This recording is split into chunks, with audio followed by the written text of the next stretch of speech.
being attacked. Okay, last we left off this part of the disaster brigade. The attacks on the on your ship were no longer on ship happens. That was the only one that seemed to occur, was just that one the first couple days out. After that, the rest of it's pretty much smooth sailing. There hasn't been too many big storms that hit, so you guys are in an inland sea. There's not a lot happening. The waters aren't too choppy. You guys get to your destination relatively quickly, which is a city that I'm trying to remember the name of. I remember. It's okay. I have a map. Yonin. So you guys are headed to Yonin, and you guys are like a couple days away. You had to make one stop in Scandale, to let one of the your dwarven passenger out, who'd kind of been sleeping the entire trip. Yeah. They got off at Scardale, and so you guys are like a day away, really, from Yonin. And you wake up in the inn. Or, excuse me, you don't wake up in the inn. You walk into the inn in true traditional fashion, like you've been walking all day, and it's just like a relief to get here. Though all of you are perfectly aware you were on a boat just yesterday. Mm-hmm. So, it's the inn. There's scattering of people all around. Again, to the right, you have the library. To the left, you have the kind of game room. In the dead center is the cafe with tables and chairs, and you can see Filigree. He's talking to someone off in the distance, and he's still a ferret, as far as you can tell. He's not changed. And he's sitting off in the distance, and he seems to be talking with someone. But you guys aren't new here. You know the drill. Yeah. Arianty, do they just, like, the first thing they remember is just walking in? Yeah, so you remember vaguely that yesterday you were on a boat, but today you walk into the inn and it's felt like you've been walking all day. You have all of your gear with you, you have all of your stuff, but it's been like a long day's march and you're finally getting to an inn and it's like, yes, it's that relief feeling. And this is how it felt last time when you showed up in the inn. Okay. Arianty would probably be like, wait, this place again? Wait, how did we get here? I don't know. We sleep apparently and wake up here. And we always Did we feel go to tired. sleep? Yeah. Why do we keep coming to this place? This is my second time being here. I've been honestly wondering this as well. As far as I can see, it's a place to learn and educate yourself, some kind of crossing between universes. I've been meaning to ask Filigree that. Good question, Arianty. Huh. So, what are we supposed to do here? Get a key to your room. And, How do I do that? Philly usually has them. Philly? Filigree. Oh, you mean that cute little white rat? Yeah. As you guys keep saying Filigree, Filigree says goodbye to whoever he was talking to and bounces over, climbs up on a table near you guys and is like, hello, you're back again. Hello. Let me get your keys. And he starts shuffling through his pockets this time. Instead of, normally when he shows up, he has your keys prepared. He starts shuffling through his pockets and pulls out of his little vest pocket, which I do have a picture of him. Hold on. It's cute. Just imagine him digging through little pockets. He's so cute. He's the best.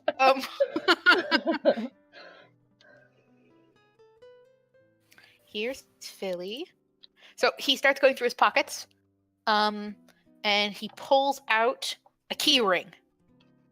It's very odd because it shouldn't fit in his pocket. In fact, this thing looks gigantic. The minute he pulls it out of his pocket, he kind of goes, oof, and it hits the table. And it's this massive ring of keys. And he flips through them. Yeah, he starts flipping through them, and he finds, aha, and he pops off a key, fighter, and he hands one to you, Callie. It says fighter, room 5. He closes the loop, puts it in his pocket, reaches into a different pocket, and kind of sort of like his hand goes in farther than it should, and then he pulls out another like bigger keyring. Thump, drops it down, starts flipping through his pockets. Click. Druid level 5. Clink. He puts it into his pocket, and then he pats his like chest like he's forgetting something, and then he just pulls out the one for Arienti. And for you, my dear, Bard 5. Thank you, little rat. Philip, Ferret. was that your name? Ferret and Filigree. Oh, I'm sorry. Thank you, Filigree. Ferret? What's a ferret? Me. This. Rats don't have fuzzy tails, but I'm not a squirrel. Ferret, Filigree, there's an alliteration there. It'll help you remember it. Ferret, Filigree. Filigree, ferret. Ferret, ferret, Filigree. Okay, I got it. He giggles a little bit, and he's like, per usual, make yourselves comfortable. Your rooms are towards your designated wings. We will have, of course, order anything you'd like from the bar, read something from the library, or investigate our game room. Game room? The day is yours. Of course, yes. It's to your left. I think Arienti just dashes off. Goodbye, small child. And he looks back to both Vero and Kali. She's 12. We're aware. Cool. Yeah. Yes, we are. painfully aware. 112. Thank you very much. She goes back over her shoulder. Filigree turtles. Yes, and I'm only a simple 1,000. Yeah. Okay. Filigree, I've been meaning to ask you. The first time we were here in forever. The second time was under interesting circumstances. Say, I'm right in my guess that this is a way between worlds. How to Filigree. put it? Filigree grins a little bit, and he rubs his little hands together and goes, It is. It is, in fact, what one might call the crossroads.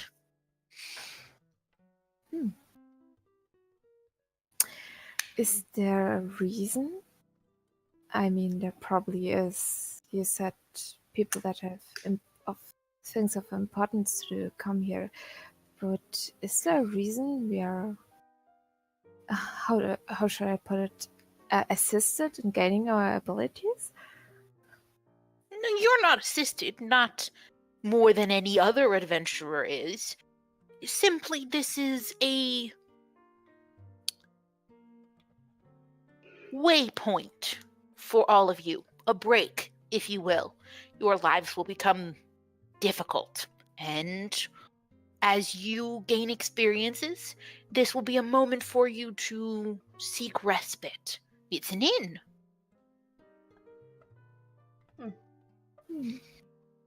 This is the covert way for the GM to tell you, yeah, sure.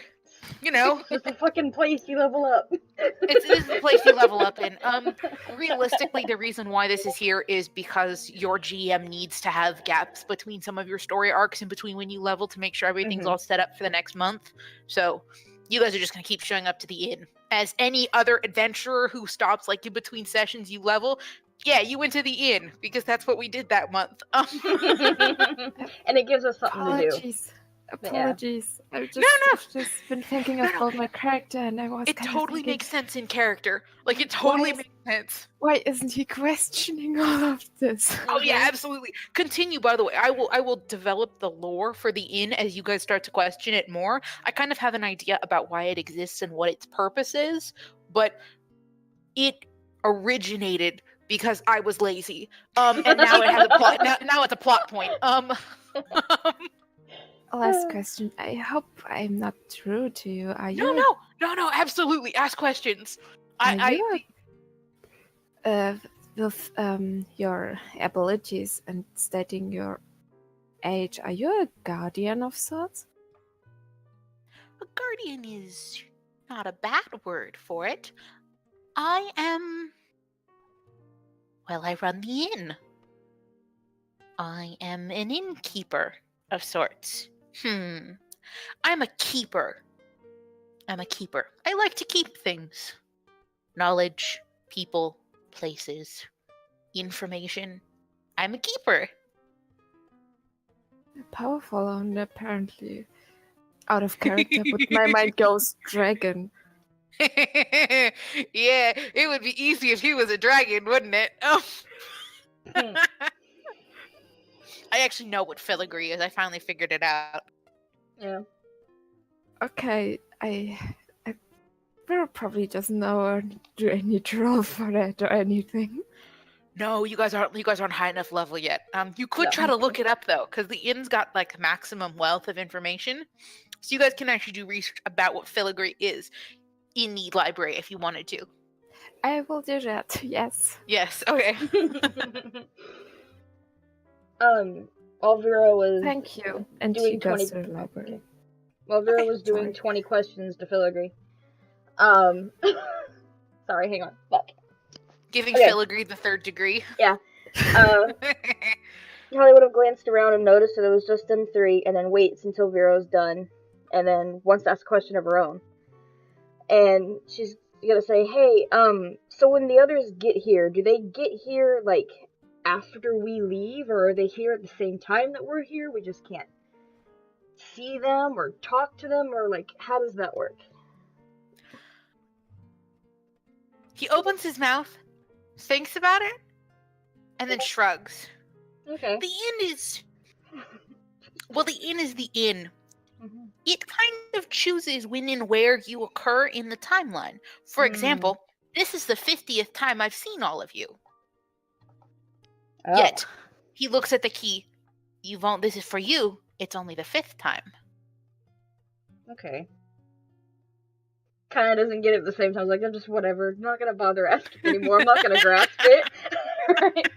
And then she'll kind of pout a little bit. She goes, so it's not, like, possible to ask to give something to somebody else when they're here for the...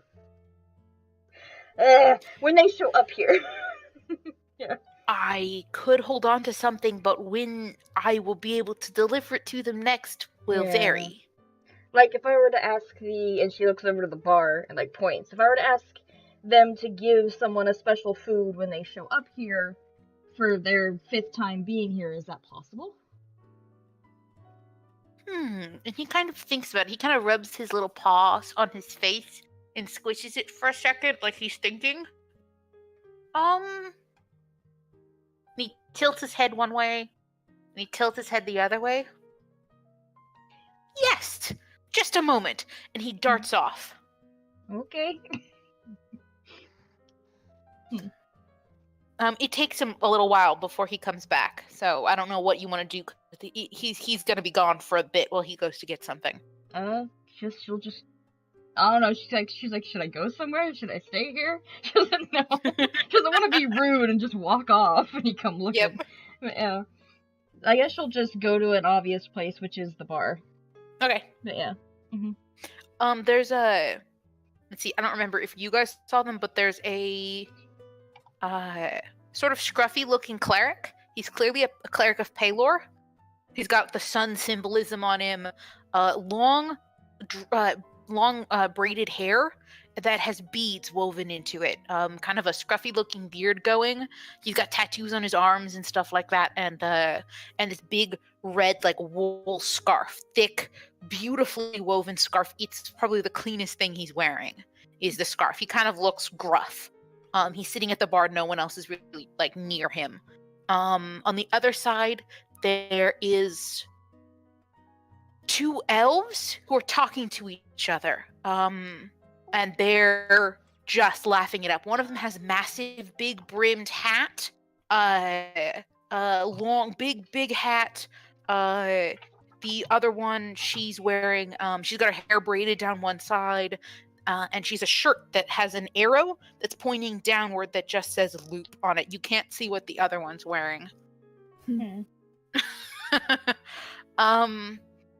But yeah, so those are kind of the people in the bar. There's some other people milling around the tables that you can talk to as well if you want to go talk to one of them that are just in the area. But those are the people at the bar. Okay. I think she'll just hang out in the bar and maybe order something. Okay. Hungry. We're gonna switch to Arianti. Arianti, you went power forward, just charged into the game room. Yes, I What did. are you doing in the game room? Well, first off, she's gonna look around and see what kind of stuff is in the game room. What does she see? So there's a wall, just like full of like it's like a bookshelf, but instead of having books on it, they're like board games. And there's some that are like card games. There's even a set of books that have the words Dungeon Master Guide on them, Player's Handbook, the Starfinder Society, Discworld, and there's just a series of books that are clearly some part of game system, and there's a group of people in the corner who have these who have dice, but they're different size dice, and they appear to be shouting about something. And there's a orc who's sitting at the head of the table who's like, would you just like, they're cheering and yelling at the orc, and the orc's just letting them yell at him. And they're very clearly intentionally playing some game, and there's a couple other people at other tables who have other board games out. There's a group in the back who are clearly playing poker. I wonder what game they're playing. Who could A guess? very intense game of dice. A very intense game of dice that involves paper and rule books. Mm-hmm. Who knows? It's Yahtzee. Yeah, exactly. Besides them, is there anyone else playing games? There's a table in the back who appears to be a group of older adventurers who are playing poker.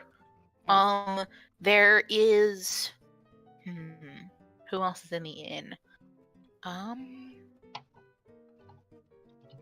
Auntie Sal is sitting in the inn, but you haven't met Auntie Sal. She's sitting here playing. She's got a deck of cards that she's shuffling, but she's clearly using this old half-elf woman. Big, pretty hat, has these really lovely flowers that are woven into the headband. It's a lovely, lovely hat. She kind of has her walking cane leaning up against a chair, and she's shuffling a deck of cards. But as she shuffles them, she's clearly using magic to shuffle them. Ooh. Okay, so it's just those three people playing poker, D&D, some game. Some mysterious game, tabletop game. Yeah, so there's a tabletop game, poker, and then the little old lady who's got a cup of tea and is shuffling a deck of cards. Okay, she wanted to join someone playing games, so which one's closer to her? She would probably stop by and see what each one's playing. Probably let's see. It would be the little old lady, the D&D game, and the poker games in the back. Okay, so she goes to the closest one, which would be Auntie Sal, but she doesn't know who it is. Nope, you've no idea who that is. So she'll go up and say, "Hi, what are you playing?" She stops mid-shuffle and the cards kind of flutter to the table, and she's like, "Drat. I was going to play solitaire. Unless you'd like to join me, and then I could think of another game we might play with these cards." Would you play with me?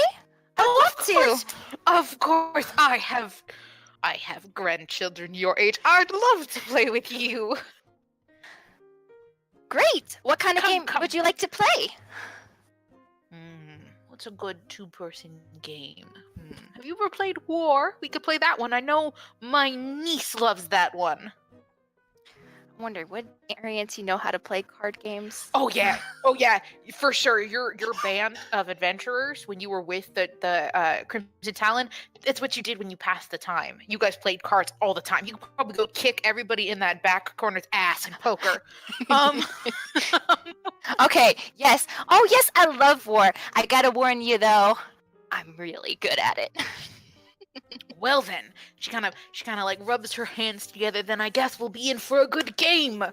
Now sit. Let's shuffle. And then one of the other little, the cute woodland creatures that roam around, that serve and run the bar, hops by, and Auntie Sal waves down the woodland creature. Child, what would you like to drink while we play?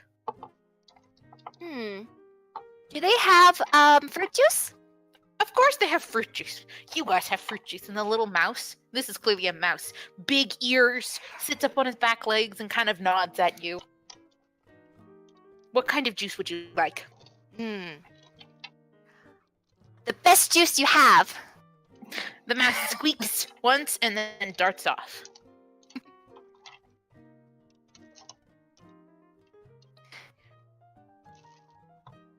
So, what is your name? Oh, well, my name's lots of things, but most people call me Auntie Sal. Has she heard that name before? I can't remember. I don't know if the party talked to you about Auntie Sal. We maybe didn't give great detail, but we've mentioned her when we were talking about the scarves. I mean, That they could go be to true. our house. Yeah, because they all have knitted scarves from Auntie Sal. You should Auntie have one too, Sal. actually. Yeah, you do. I 'Cause do. You guys went to her. You guys did go to her house, and she had an extra scarf for you. But she doesn't know who you are. She doesn't recognize you. She probably heard it, and she's just like, Auntie Sal? That name sounds kind of familiar. Have we met before? Not that I know of, child. But mind you, I'm getting old these days. Not the best with memories. But maybe you've heard of the legend of Auntie Sal and her adventuring group. I am quite a renowned fighter. And she giggles at the thought of that.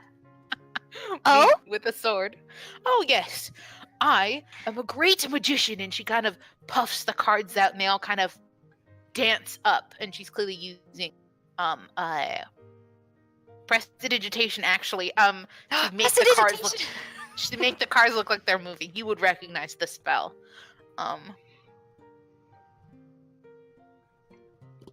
Do you shout prestidigitation at her? Oh, she does some prestidigitation tricks, and it's like, oh, I can do tricks too! Watch this! Prestidigitation! And she does something fancy. I don't know really what... The color. You can change the color of the card backs, so instead of being blue, they're red.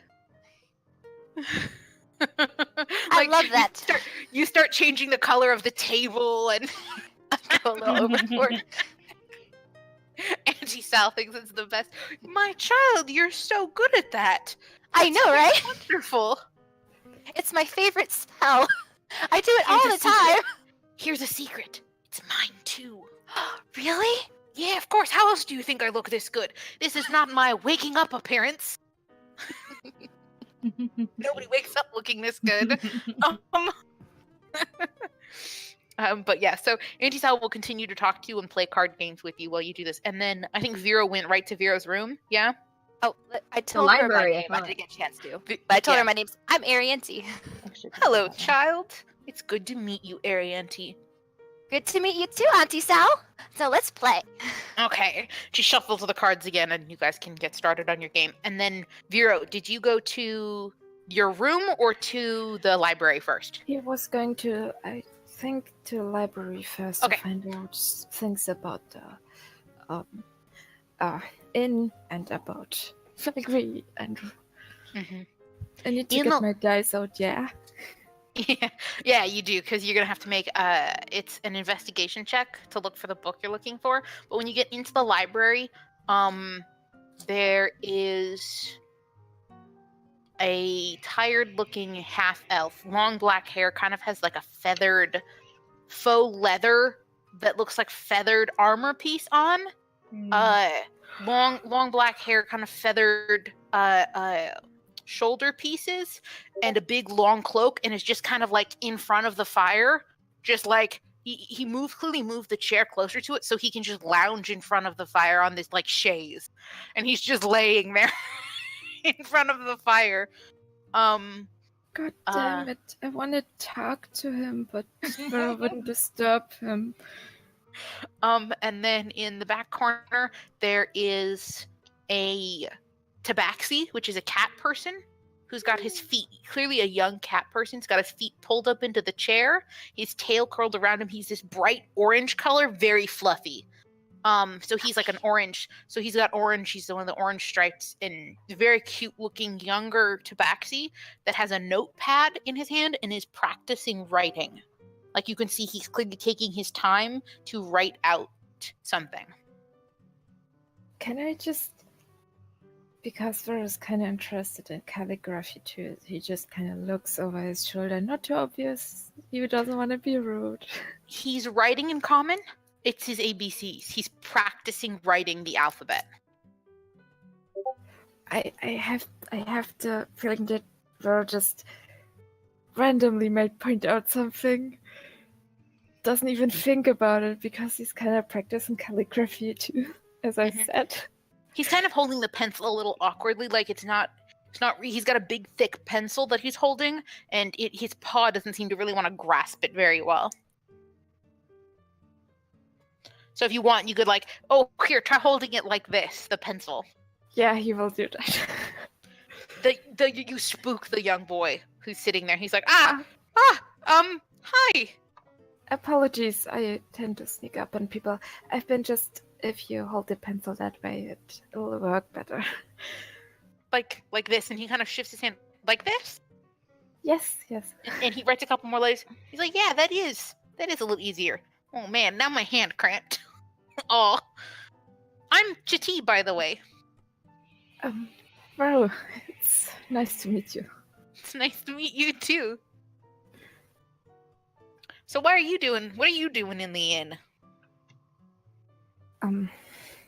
You know. Chiti kind of giggles. Yeah, me too.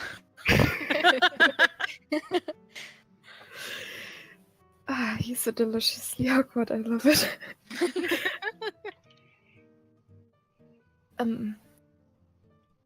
If you need any pointers, you can ask me. I'm just doing a little research over there, and he kind of looks up at you and beams a little bit. I'd love some.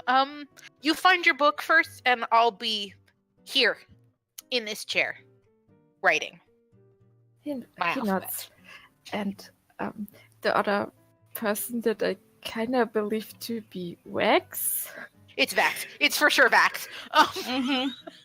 is Yeah. He seems like he doesn't need to be disturbed right now. Vax is for sure napping. Now, in deference, it's Vax. He naps everywhere. Yeah, that's very true. So, in true, very awkward, trying to be polite fashion, he doesn't disturb Wax, despite me really wanting to. It's my favorite thing, by the way, sticking crit roll characters in this, simply because you guys are all like, wait, I can't go talk to him. Shit! It's so funny. Okay. So yeah, he will then look for the books. Yeah, so it's an investigation check. I'm using new dice. I hope they don't disappoint me. It still leaves some things that I showed you guys before. Yeah.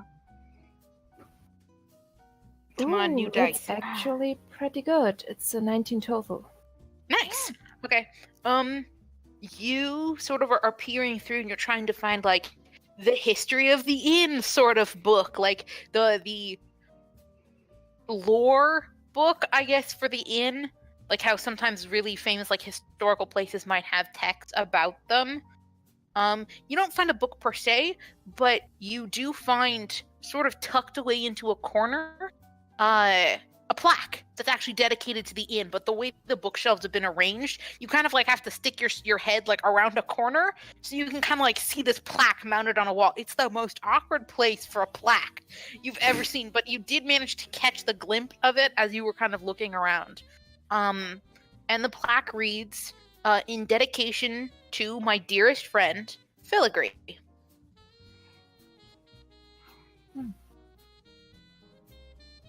So you find a plaque that this place is been dedicated to someone named Filigree.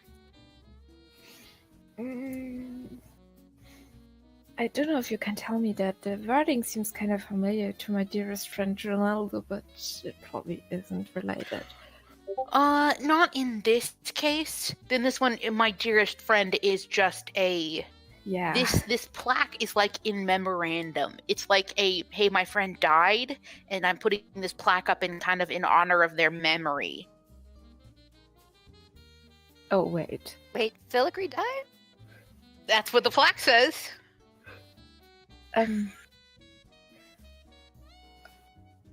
Okay, he just goes away a little bit and wonders if it would be rude to ask Filigree if he died before. Well, you did too. I mean, that is fair. Apparently death is kind of amorphous for all you people. Oh, that dying thing. Did you try it out yet? Die. Just stay dead for a couple years and then come back. It does wonders for your youth.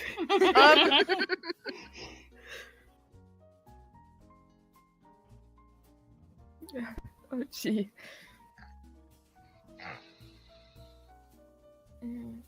Anyway, yeah, that's the only thing to filigree and I find. That's the only thing that you find for filigree related this time. Now you can look for other things if you wanted to do research about anything else. You can do that as well here. I think I've did it before, but I was kind of maybe trying to figure out. I've been remembering things lately, and I didn't even care about that dragon that was so important to my mentor's history. The book. Anyway. Oh yeah, the him being the first dragon rider. Yep, you have no idea about that dragon. You've never met that one before. Can I investigate you too, or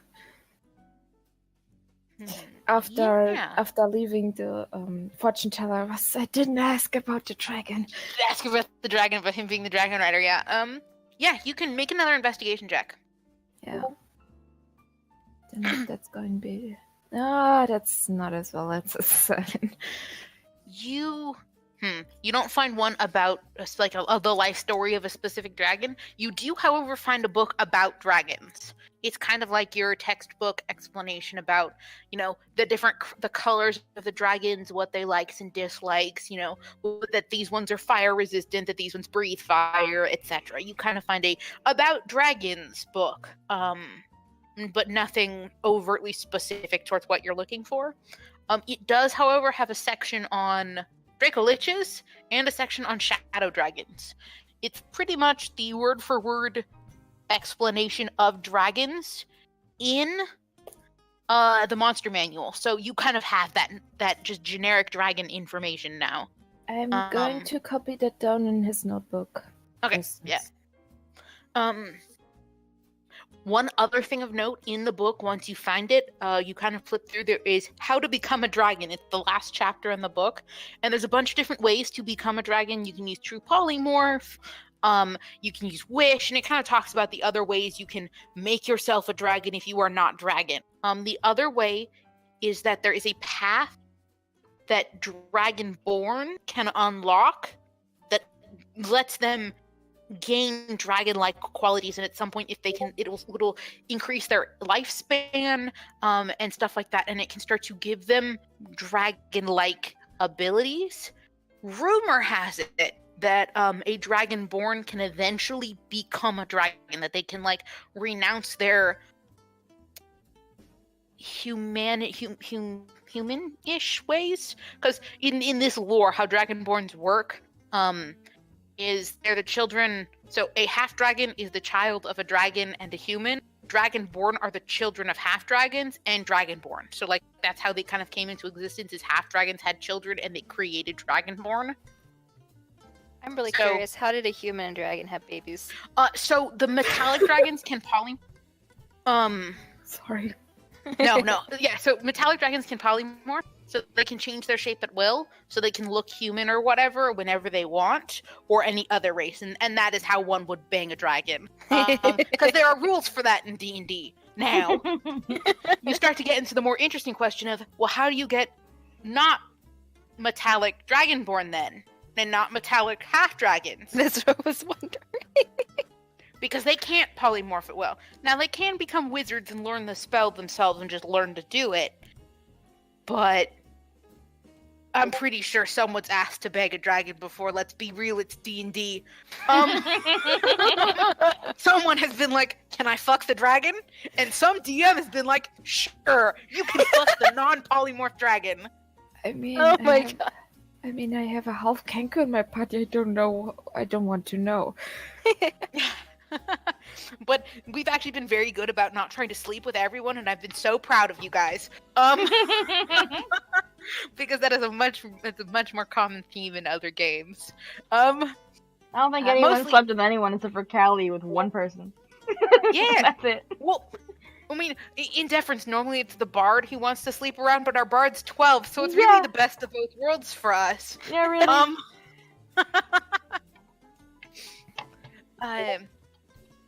But yeah, so I think Callie's the only one who slept with anybody. Congratulations, Callie, first bang of the game. Yay, maybe the only one, seeing as everyone else's sexualities are very not. Yeah. Yeah. I mean, we have 2 aces in our party at least, I think. Yep. Mhm. Oh man. And like 2 demis, but yeah. Anyway. Okay. But yes, you find a book about dragons. It kind of has the last chapter, which you found really interesting, was how to become a dragon. And you're like, I'm sorry, what?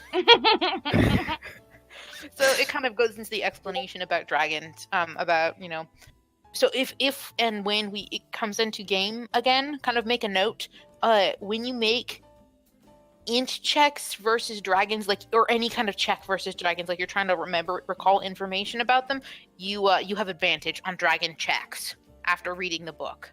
Okay, I'm gonna type it down. Advantage on dragon checks. That's awesome, thanks. Yeah, so when you're making like lore checks about dragons, Vero has advantage on the rolls because he read the textbook about dragons. So that was Vero. Kali, you kind of were waiting at the bar. You got what you ordered. And you kind of settled down. Did you want to talk to anybody, or are you just kind of like, I'm just eating? I'm just eating. Because food. Because food seems legit. It's great. Like as always, food is perfect. And Filigree pops back up, but this time he's got he and a couple of the other smaller creatures are carrying a big, thick, dusty old book, and he kind of plops it down next to you, and the little creatures scurry away. And he's like, here, and he puts both fuzzy paws down on the book. This book. Open it up to any page you want, and you can write a note in it, and it'll be in the book. In any version of the book, it will be there. Oh. Okay.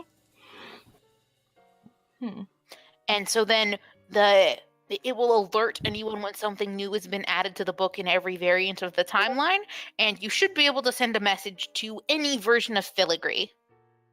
So I can, like, send a message to any... Blah, blah, blah. Sorry. This is me as a player. Give me 1 second. I got distracted. Okay, so I can send you a message asking you to give my sister a certain thing when she shows up, right? Yes. Yeah. Okay, cool. Exactly. But it means that when you open this book, you are thinking, I'm going to, pretty much when you touch the book and you're thinking, I'm going to put this thing in the book, you will open up the book, pick up the pen, and it will already be there. Because in another timeline, you did this. Because this is the timeline where you write it in, but since it's always existed in the book, it's come into existence. Okay. I got confused there for a second, because I thought for a second you were going to say, whatever you're thinking goes immediately on the page, and I'm like, I have 5 million thoughts that go through my head at once. That'll just fill up half the book. Nope. Good. It's whatever note you were going to put in the book, you're going to open up the book and find that it's already in there. Okay, cool. Alright. What was that gasp, Santa? You had a gasp. Could Vero write down a warning to his mentor? You could.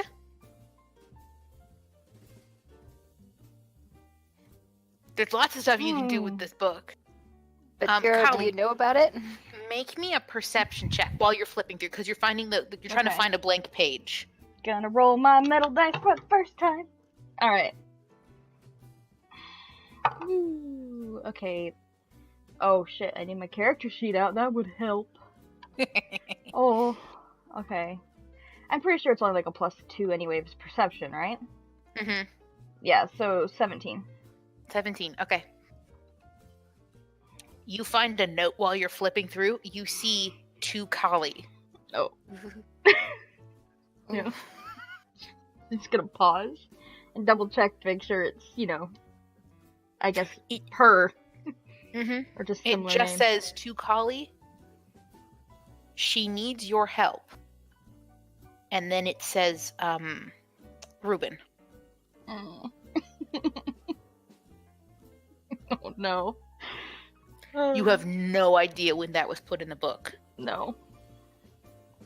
kind of stare at it and fight all the like emotions from seeing his handwriting. Yeah. Maybe kind of accidentally crinkle the page a little bit that she's holding in her hand because she doesn't realize she's gripping too hard. Yeah. When you smooth it out, it looks like the page has been crinkled before. Yeah. It'll take her a second, and then she's just gonna will herself to keep turning. Yeah. Yeah. You flip forward to the most recent page, and there, in the book, you have your message. It's already written in the book. Whatever you were thinking of putting in there, whatever you wanted to be delivered to Sarabi is in the book. Okay, cool. Yep. I'll double check it, but yeah. What are you delivering to Sarabi so I know? Okay. What Callie wanted to do was take advantage of the fact that the food here was good, and she wants.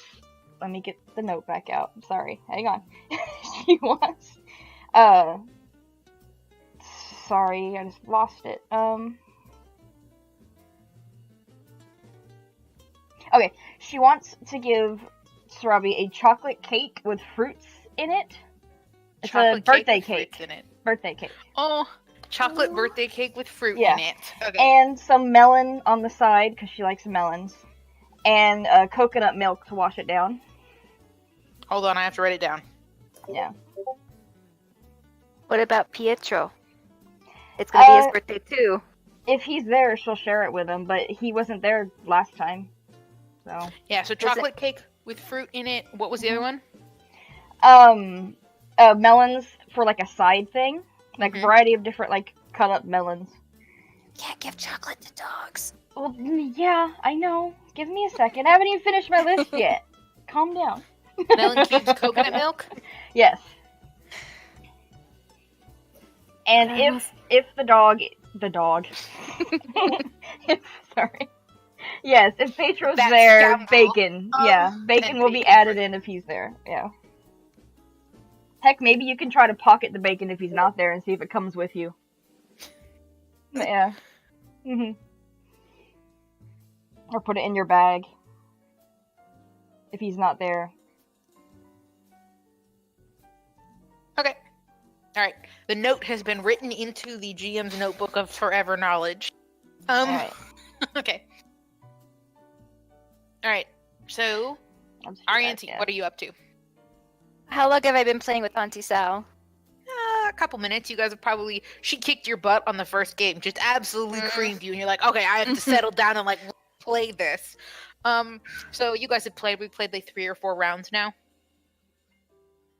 I wanted her to tell me more stories about herself. Because I love hearing stories about people. Because I'm a bard, I like to share people's stories and hear their heroic adventures and stuff.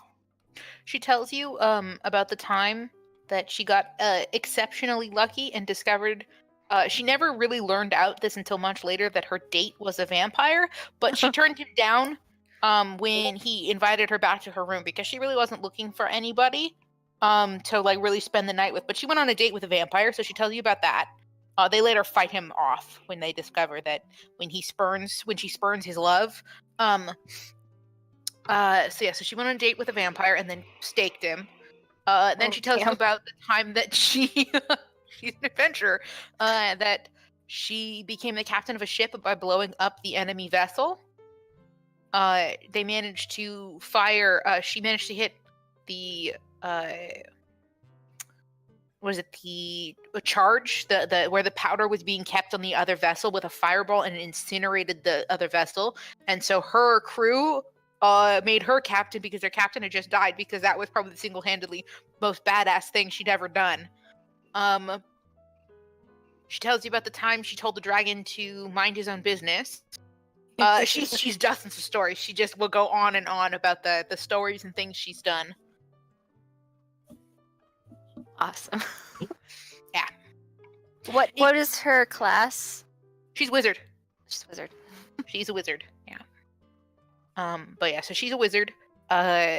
She tells you about how her life before she started adventuring back in her young days, when she was, she and her husband ran a farm, but he passed away, ripe old, 70. He lived a nice long life, But he, of course, was a wizard too, and they kind of used magic to help keep their farm running. But she had a bucket full of grandchildren, and her children all got pieces of the farm, and she packed up and went on a new adventure.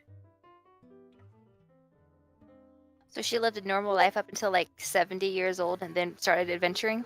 Yeah, she was about 100, I think. She stayed on the farm for another 30 years or so. And then she left going on adventuring because she's a half elf. Yeah. So she can live up to be like 300 or something. But she had a human husband. But if she human age, what does she look like when she started adventuring? She looked older because she spent like a hard life on the farm. So like she looked older than she actually is. Like when she hunches down and kind of like makes like when she kind of like she moves slowly and her hands are weathered looking, aged and she's got wrinkles and things like that. When she hunches, she looks older, and then you see a twinkle in her eye that tells you she just looks old. This woman could probably outrun half the people in this bar. So she has a older appearance than her actual age. I think right now she's probably like 200. So she's getting up there now for half elf years, but she's still relatively young. She's like middle-aged ish now for a half elf. Is there anything I could ask her to teach me?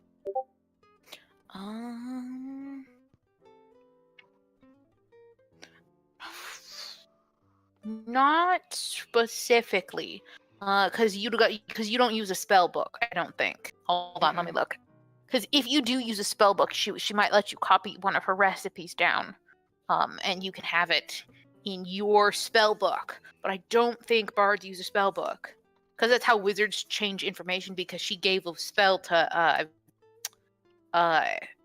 Pill. Oh, I'm sorry, Katie. I was the one who... I didn't know. What are you talking about, Sano? I thought I said the same thing earlier in the in-game chat, and I thought you did? You did? Gave you a stupid idea. I did. It was like squeezed in between the. Oh, I see it. Oh, you did. Squeezed in between the filigree. Hey, Ari, It's gotta be teach put spell. into a Pokeball talk. No, yeah, you shape magic and you shape magic with your knowledge. So you have stuff memorized versus a wizard who uses a spell book. She has great memory, I guess, except for the years she can't remember. Yeah, your memory's spot on because you have like a mnemonic for spells because you've attached them to songs. So they're really easy for you to remember how to do because you just sing the song that's attached to that spell and it works. Versus a wizard who has to know the fabric at which the how to make the spell charm itself and how to weave the magic into the shape of the spell with their thoughts. So they keep a spell book that has a detailed notes of how they do that. I believe Auntie Sal's is written up in the form of a recipe book. So all of her spells are recipes. But yeah, no, she can't share a spell with you. If you were a wizard, she would be able to let you copy spells from her spell book. But that would take like an hour or so to do. Okay. I guess there's not really much I can ask Auntie Sal at this point. So I guess I play some games with her. And then after a while, I dismiss myself and thank her. Say, thank you, that was so much fun. I wonder if there was something I can give her to thank her. I don't know if I have anything. I don't have The anything, gift I don't of think. your song. Play her a song. I don't know. I'm Yes. just coming up with shit. Okay, that's a good Yeah. idea, because I don't really have anything physical I can give her. I'll play her song and ask her what her favorite kind of song is. There was this song. It was the one Philip liked. Hold on just a second. And she's thinking of the name of the song. And when she finally comes up with it, it's this classic kind of bar shanty. It's one of those really like foot thumpers, is what she calls it. And it's sort of like a one of the songs that you would sing when everybody is really, really drunk, and it's kind of that dance. Everybody gets up and dances to this song. It's one of those really loud, thumping songs that bards will play. It's a song you're very familiar with. You, in fact, know the song. Okay. Yeah, so you can make a performance check if you want. It's up to you about whether you want to make the check or not. But we can just say that yes, you performed the song, and you actually get the other two tables to kind of stop and look over, and they applaud. Because it's a song you're familiar with, and so you kind of get a round of applause from people. I'm sorry. Sorry, I glanced at what Poison said, and I thought for a second it said YMCA. But... Yes, that's exactly what she's playing. Anyway, sorry. So I make the performance, and then afterwards I bow to her and then thank her for her time. And then I leave to go explore the rest of the inn. So there was a game room. That's where library. You were. Yeah. Is there anything else in the inn? There's the center area that's the bar, and then off to the other side where Vero is the library, and then there's the wings for your rooms for you guys to level. Is there anything else interesting in the game room besides the board games and the people playing? No, not particular. I mean, it's a bunch of board games, though. Like, it's just walls and walls of board games, some of which you've never seen before, some are in languages you don't know. It's just like, it's just this it's almost too much to look at all at once. There's just so much there.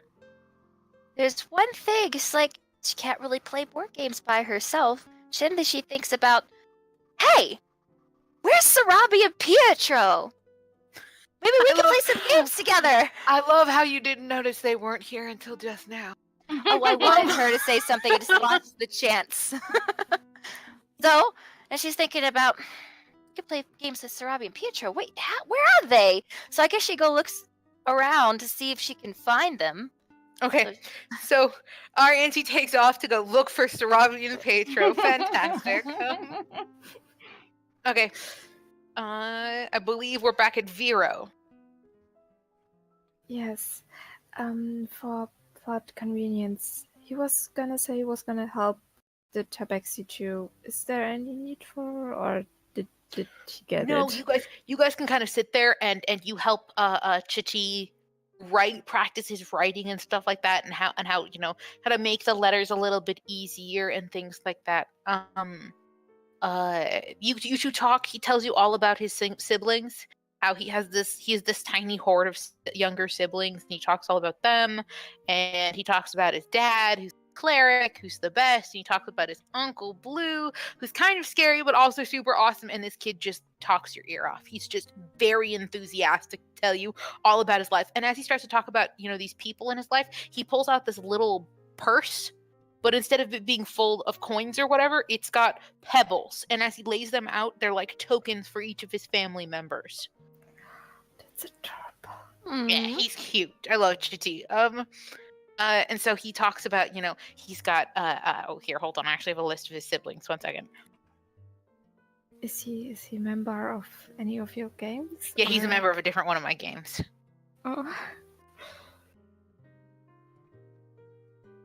So here we go. So he starts with he has a little blue and a little clear piece of like glass, desert glass, and this is South, and she's 4, and then he's got a bigger rock, and this one's Howl, and this one's Veruja, and this one's Amber, and this is Dee Dee, and this is Timber, and then this one's Blue, and then he gets out, and this one's my dad, and this one's Micah, and this one's Karish, and it's a dragon scale. And then the last one, he's like, this one's Aya, and this one's it looks like it's a blown glass flower. And he just has this like small horde of little rocks and things like that. And he each one of them is a family member. Oh. But yeah, so he sits there and he will just enthuse to you about his family. And he starts talking about places like Marquette, and Anne Lorin and Ancarel, and you have no idea what he's talking about. You've never heard these places before. When he mentions Marquette, Vax snorts.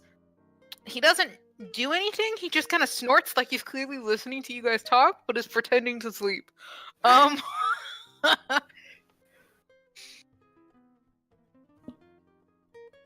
yeah, my other game is played in Exandria, so Yeah. yeah, we're in Marquette right now. So,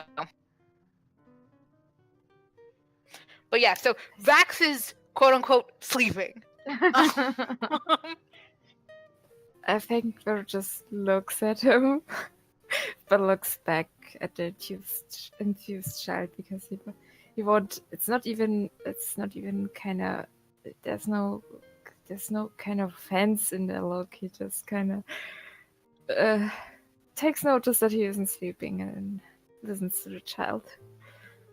Okay, yeah, but Shichi will continue to tell you all about his siblings. And his family and his misadventures and how he fought Vecna. And he goes on and periodically you shit like Aya is the guardian of the desert and is a lich and shit like that. And you're just like, what have people been telling this child?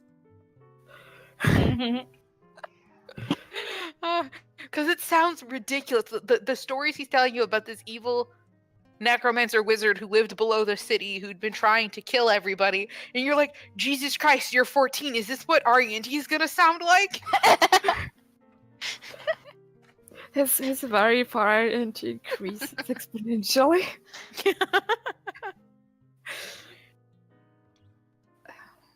Okay. So we've kind of gone full circle twice. Did anybody have anything else particularly they wanted to do in the inn? Not at the moment. Arianty wants to ask Callie about Sarabi and Pietro. Okay. Maybe learn about the birthday, hopefully. Depends on when you show up, I guess. By the time you finish the game and your card, Kali's the book has sort of been removed and taken away again. But Yeah. Kali, you're left with the thought that Ruben's been here before, which means at some point you might see him potentially. Yeah, I know that. She's not gonna think about that. Nope. Okay, cool. I was like, nope. Just push that away. But yeah. So she's just still kind of sitting there looking a little pouty and grumpy at the same time. Yeah. She's like, and really cursing, like, because part of her is glad to see her dad's handwriting again, but then not because of, learning this, and at the same time she's also frustrated with him, like, why you gotta be so fucking vague, old man. Fuck she. God damn it. What gives? Yeah. Everyone's so fucking vague. Yep. Sorry, that's the DM's fault mostly.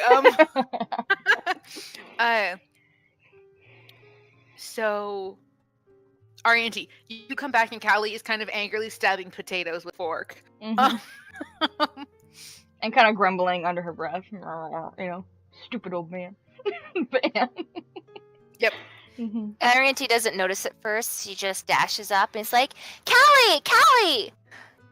She's gonna kind of like blink because you just were like kind of shocked out of her thoughts and kind of whip over and be like, huh? What? Hi. I've been searching this inn everywhere and I can't find Sarabi and Pietro. Where are they? One of her eyebrows will raise slightly, just instinctually, and she'd be like, they're not here? What do you mean they're not here? I mean, they're not here. Why not? I have no idea. They'll probably come here with the others. But we're not with them this time. Aw. And I just found some of these really fun games and I was hoping we could play together. I doubt Sarabi would want to play. But, What? I mean, I don't know, did you see what games they were? Maybe you can remember them for when we're back on the boat or on this train. I Maybe can't we can- exactly take the board games with me. No, but if you can, like, remember the games that are there, maybe they'll give you ideas for us to play later. Okay. I'll help Where you bully is her Sarabi into and playing Pietro? games. But yeah. I don't know. They're just not here. with us at this time. I'm sorry. I wish I could tell you exactly where they are, but I don't really know, when she waves her hand around, exactly how this place works. I'm still imagining you, by the way, gesturing with your fork. Yeah. Probably accidentally fling some food. Doesn't notice. Yep. Yeah. Okay, yeah. so I guess after not really getting answers from Callie, Arianti tries to go. I guess go to the library and speak to Vero a bit. Okay. There is, like I described before, there's the half elf lounging on the chaise, which she dragged in front of the fireplace. And then there is Vero next to a young tabaxi boy who is very enthusiastically describing one of his adventures. So Arianti walks up to the both of them, and I guess she walks up while he's still talking. What is she hearing? Just the about how he helped free his dad when they were fighting. So apparently his dad had been enslaved, and they fought, and his dad escaped, and then they were fighting off the guy who came back to try to recapture his dad from being a slave, and how he shot him in the eye, and how it was so cool. For reference, Vero looks intrigued, but also very worried, which is like a constant. He's my constant. So Arianti comes up and says something like, "Wow, your dad sounds really, really. I don't want to say badass. What's the word that a girl would? Awesome. Would say? Awesome. Sounds really Amazing. awesome. Super cool. Super cool." Chitty looks over. He's the best. Tell me more about him. My dad's a cleric to the Dawn Father, and his whole family's, their bloodline's been blessed by the Dawn Father, and they've got these cool white streaks in their hair. And he's this really amazing warrior who he heals, and he's able to create and bend fire, and his husband is the best, and oh damn, hold on. I'm trying to describe this character. And we are gonna go to Vasselheim next week, and we're gonna meet his mom, and we're gonna get his dad out of prison. My grandpa. Oh, he's my grandpa. That's so weird. I have a grandpa.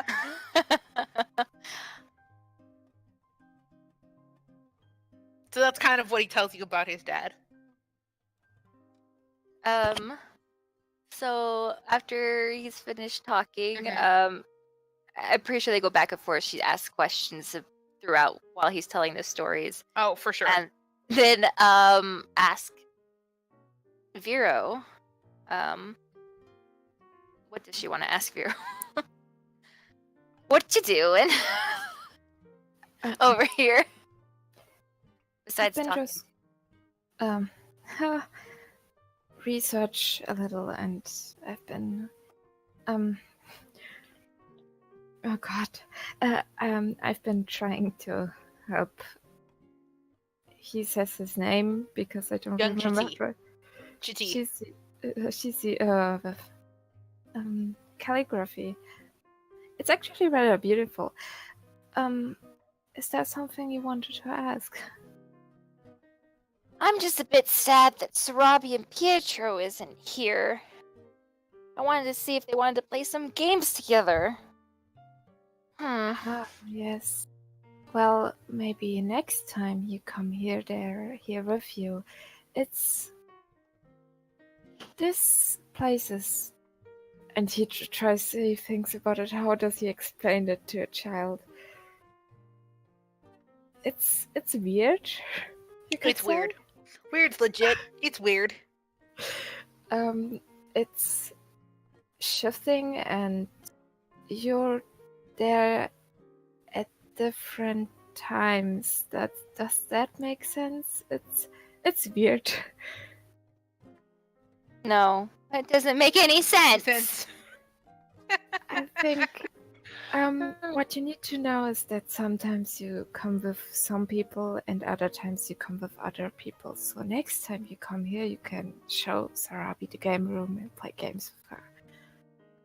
Okay. Maybe. We'll make sure the next time we come here, Sarabi definitely comes. Sarabi and Pietro. If Pietro does I come to the event. have no influence over that, but I'm quite I'll sure. tell Filigree and let him know. So she runs to go talk to Filigree. Oh, bye, I guess. That's Chitty as you dart off. She waves as she runs by. Bye bye. It was great talking with you. As soon as she can, Vera says, "Don't worry about it. It's a thing with her. She does that usually." Dee Dee does that a lot too. He seems to like nod in understanding. Okay, so you dart off to go find Filigree. Okay, you make it back. Where are the dogs? Sorry. So you dart off to find Filigree. And you get back to the inn, and he's tending the bar. So if you want to bounce up to the bar where Kali is sitting eating, Filigree is around that area. Okay, so she hops up on the stool, which is probably pretty high for her. Yep. And where is Filigree? What is Filigree doing? He is currently trying to dry a cup. So he's got a rag, and he's like So- half in the cup and half not in the cup. So he's doing that crazy, stretchy, weird thing ferrets do, where they like have their hind feet on the ground and they kind of like have their front feet like a noodle, and he's kind of wrapped around the cup, weirdly trying to dry it and hold on to it at the same time.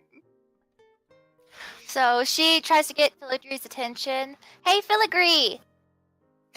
And he kind of stretches, he kind of like climbs back up out of the cup, and his hair's a little like sticking on it, and he's like, yes? Can I ask you something if you're not too busy? Sure, what's up? And he kind of bounces over to you. So it seems Sarabi and Pietro's not here this time. Which is a bit sad. There's some really fun games I wish I could play with them, but Vero tells me we're going to come here again another time. Can we make sure that the next time we come, I can come with them? He opens his mouth and closes it. At some point, you will be here again with them? Yeah, that makes sense. And then that's all he responds with. Great! There are many occurrences in the timeline in which you are here with Sarabi. There's one in which you're here with Petro. Awesome! Wait, not together? That's all he says. Okay. Just a tiny, tiny huff of amusement from Callie. I'll just have to wait then. I feel So I like guess- waiting often leads to the best of things. So besides the games, what is the best thing to do here? Well, you could always go visit your room. I mean, we've got baths and lovely kinds of things here. Or if you're in a hankering, you could go find a good book to read. I would do love curling up by the fire, if Sir Vax, of course, wasn't laying there. Book sounds nice. I haven't read a book in a while. I guess she goes back to the library to go just skim books. She's a kid. Hyperactive child. She's all over the Hyperactive place. child running through the halls. Thanks, Filigree! Goodbye.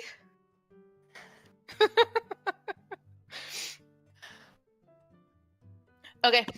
Who wants to level first? No one. I can go if the other two don't Okay. want to. Yet. Aaron, she's reading a book. I need to switch over my. Hang on, because we have to do what we did last time. I need to sign into my other account. I know. Give me a second. Okay. I should have done this ahead of time. I didn't think about Well, it. if you want to, you could just sign into the other account, and we'll just use that one for the other room, and you have yours here, so you don't have to worry about the what I'm recording. gonna do. Is just didn't do it on my phone, which Oh, is why I was sorry. like, I should have done that ahead of time. Okay. Can I remember the username of the email? Hey, my phone remembered it for me.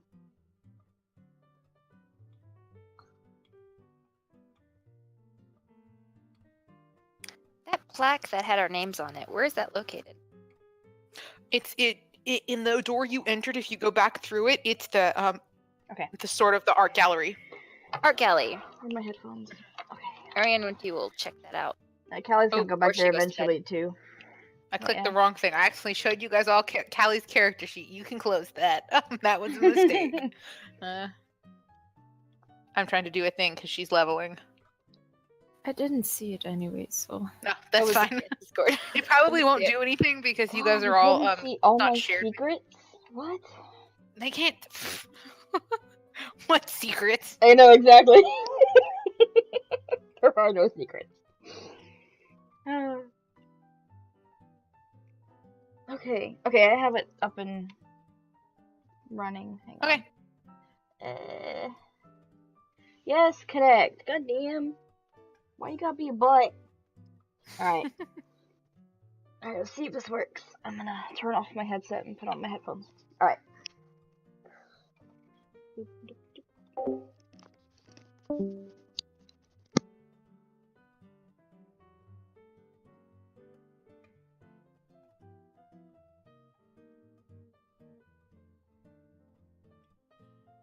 So Ariante's just sitting by a nice window reading some kind of book. I guess. While we're waiting. Hmm. I will. I think we will close the conversation with Jesus, if I pronounce his name right, and we'll take another book because he isn't around books much, and he likes books, so he will take another book, maybe an adventuring tale, something like that, and just quietly definitely read, what- maybe next to her.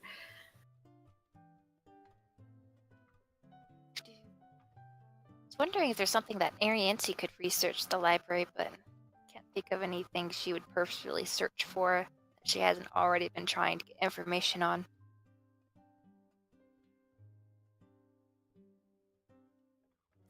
They stopped by a city on the way to forget the name of their destination. I was wondering, I'll have to ask Beth, if they had time to get off and shop for something real quick before leaving.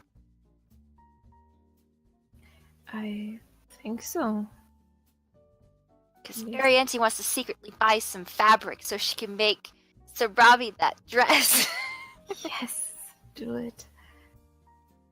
So I'll have to ask about that. As soon as Chancey can get to buy some fabric. And she'll have to like secretly talk to Noembi and it's like, Noembi, come with me. I need to borrow the bag of holding. Or like just give me the bag of holding so I can borrow it to go buy the fabric and stick it in there. So because carrying that bunch of fabric, it's gonna be hard to hide on the little kid. She can hide it underneath her cape and it's just gonna be all puffed up and it's like, I don't got nothing under this cape. I mean, Vero could help you if you ask him.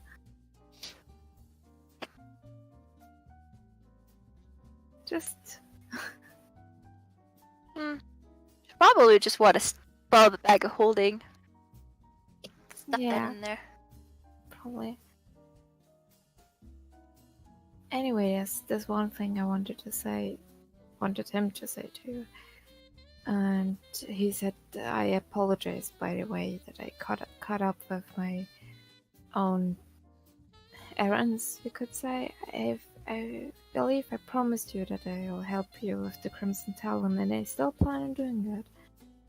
I was just... We I could didn't talk get about you it in the before. library. Well, what can we do now? I mean, as far as I've heard, the only way to their origin, yeah? Yeah, which city were we going to? It wasn't Waterdeep. It was another city that was one of the bases for the Crimson Talon. Let me see if I have it on Google Docs. But there's going to be some kind of base there. There would be someone there that I'd be able to talk to. Gosh. Where is it? D&D notes. Here we go.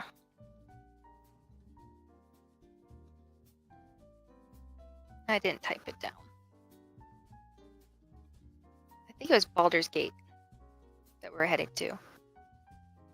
And he says, if you're talking to the members, I could maybe search for libraries. Maybe I have their own libraries and try to find out more information. Books, that's what I do. So is it saying that Sarabi and Pietro's birthday is like that day, or it passed? Do they know what day it is? Because it's kind of like every day, but no day at all. Because time is weird there. It might not be Sarabi and Pietro's birthday, but then at the same time, it might be. It is. Time is truly weird. It's some kind of...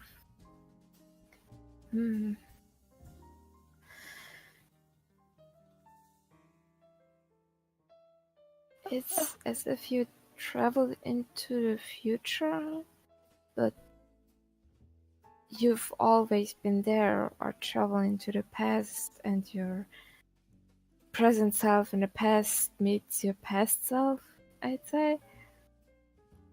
As far as I've got. Is this something that you're telling Arian C or explaining to me personally? I'm not sure right now. Does Ariane, do you want to know? I don't know. I mean, Vera could try to explain it to her, but I have the feeling that all his explanations are going over her head. No? Probably. It's like, that doesn't make any sense. How can I be here, but not here at the same time? How can I be somewhere else when I'm right here? Oh my god, I have a good idea. I like to confirm that stuff with the DM, but that she maybe searches out a time travel book and like this kind of time traveling stories where the protagonist goes save the past or something like that. Save the past. Yeah, that she maybe recognizes something that has similar theme so that she can understand better.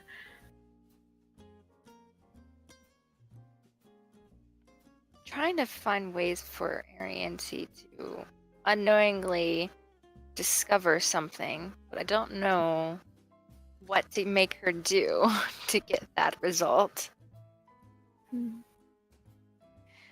Because at one time I was at the fortune teller, went over my head.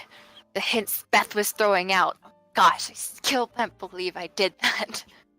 And now I have to wait for the next chance. Whatever that'll be, if I'll ever get that chance again.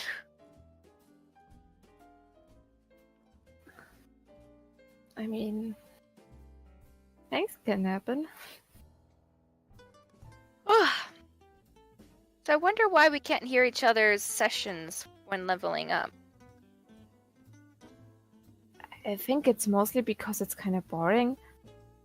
I'd like to hear it. The interesting stuff that occurs, I guess it'll be for Callie to share if she wants to share, I guess. I also use this time sometimes to like discuss secret things with the GM. Hi, Beth. Hi, we're back. Hi. Okay, so Kali, when Kali comes back down at some point, she will smell very good and look like she had a nice long bath. And she also now is in new and improved Kali and gets to tattoo twice around. Yeah. Nice. Okay, who's next? Did you want to go, Sano? Yeah, I want to go. Okay. Druid is next. Give me just a second. I need to find my mouse again. There it was. Okay. Ow. You headbutt me, child. One more. There it goes. Okay. What was that?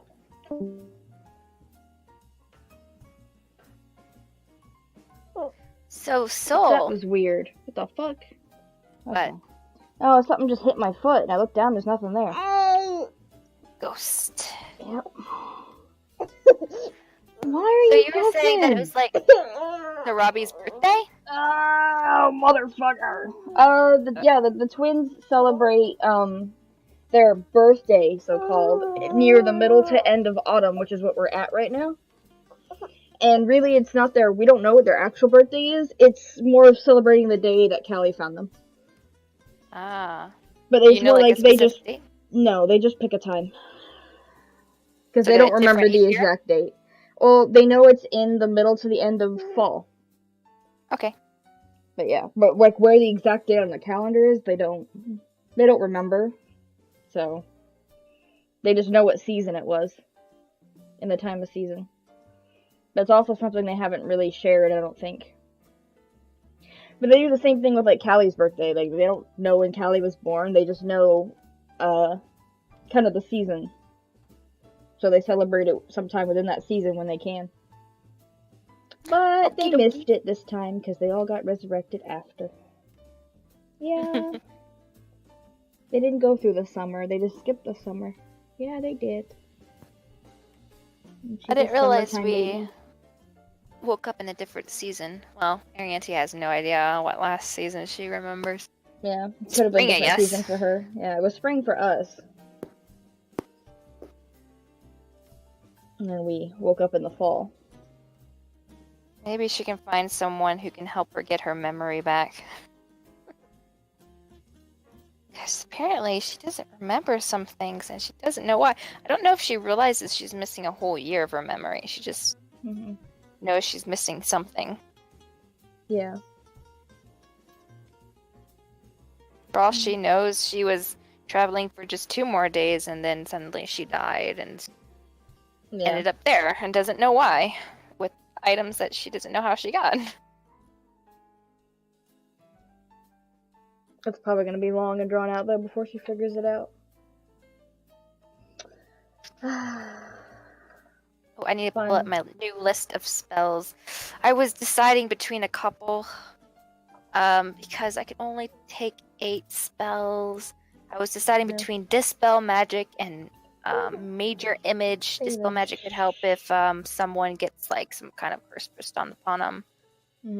But then that doesn't probably happen as often. Where did I put my list of spells? Here we go. No, so far, but we also don't know what we're going to go up against in the future. Yeah, well, I can always change it again every time I level up. She'll let me just switch out all my spells if I want. Yeah. Okay, so for now, though, we're probably mostly dealing with monsters because I don't know. We're gonna have a lot of RP ahead of us too, so we might not really I don't know. She might throw us random shit at us, but spells that work for monsters would probably be best, or to help us against them. I got a spell that. Got a couple spells that'll help attack, and then the other ones are more like. I'm not really sure. They're not damaging spells. Like Tasha's Hideous Laughter. I'm still waiting for an opportunity to use that. Yeah. Well, birds aren't really attacking types anyway. And I'm getting that one spell. You know what spell? You stop, honey.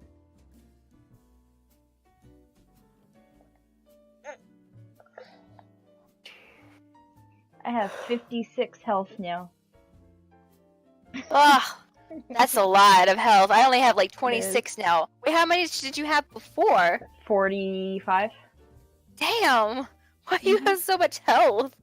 Because I rolled well and my constitution modifier is decent. But yeah. I'm a fighter, I'm supposed to. Yeah. I didn't roll for mine. Yeah, like them randomly giving us numbers. Yeah. And all of them were like middle to low numbers. You'll roll. Once you go back there with Beth, you'll roll again for your health to go up. Oh, okay. Yeah. Every time you level up, your health goes up. But you have to roll a certain dice depending on your class to decide how much more it went up. So I know my just proficiency. Don't roll a 1. Because then you'll just get 1 health, 1 point more. Well, you go from 26 to 27. I don't want to go down. Oh wait, what do you have right now? 26. Well, then yeah, if you rolled a 1, you'd only go up 1 point, so you'd go to 27 health. 1 point up. Yeah. Good thing she stays in the back, because she probably wouldn't last very long with the battles coming up. Mm-hmm. You have more than twice her health right now. Yeah. I think the only person close to Callie's health is Sarabi, because she'll have probably 40-something. I think she had 30-something last time we leveled up, and now after she does her leveling up next week, should be in the 40s. No, maybe. So we Yeah, don't. I think you and Pill are always gonna have the smallest health pool. Because Pill has low health too. Like in the 20s. Well, who knows? Maybe the next 3 times you level up, you stink at it, and then I excel at it, and then catch up to you. Stop it, Luna. Oh my gosh, what are you doing to my carpet? What, baby? Put your head down. I'm gonna have to tape this down again. My cat doesn't like it when I lock her out of my room, so she just digs and digs and digs at the carpet, and now I have a giant hole in my carpet. Oh no. Ugh. I don't know what to do about it. Kitty cat. Meow meow. Ugh. Drat.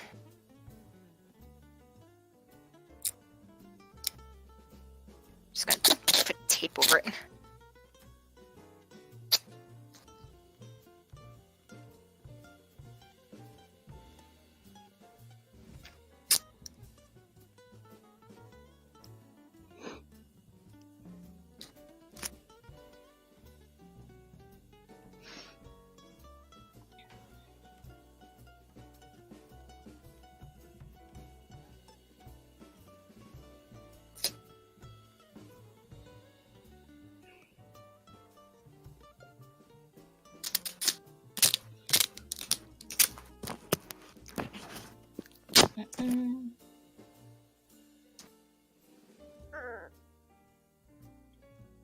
Why are you so sad?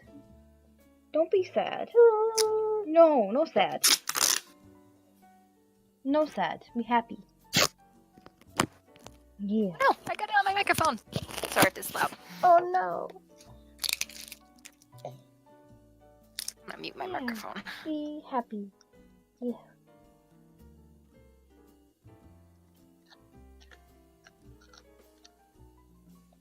Yeah, you eat your cheese puff. Eat it. Be happy. You're like, Daddy, food makes you happy.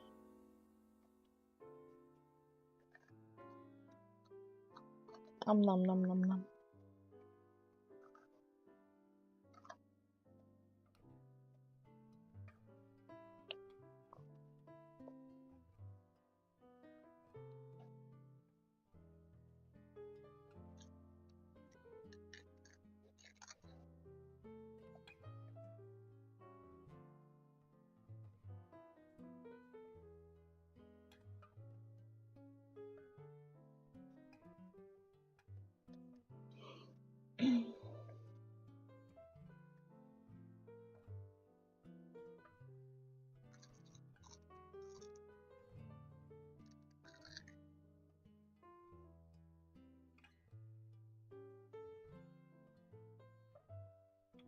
Man, if Callie hadn't been grumpy when Arianti came up to her, she wouldn't have had such a, I don't know, blunt response.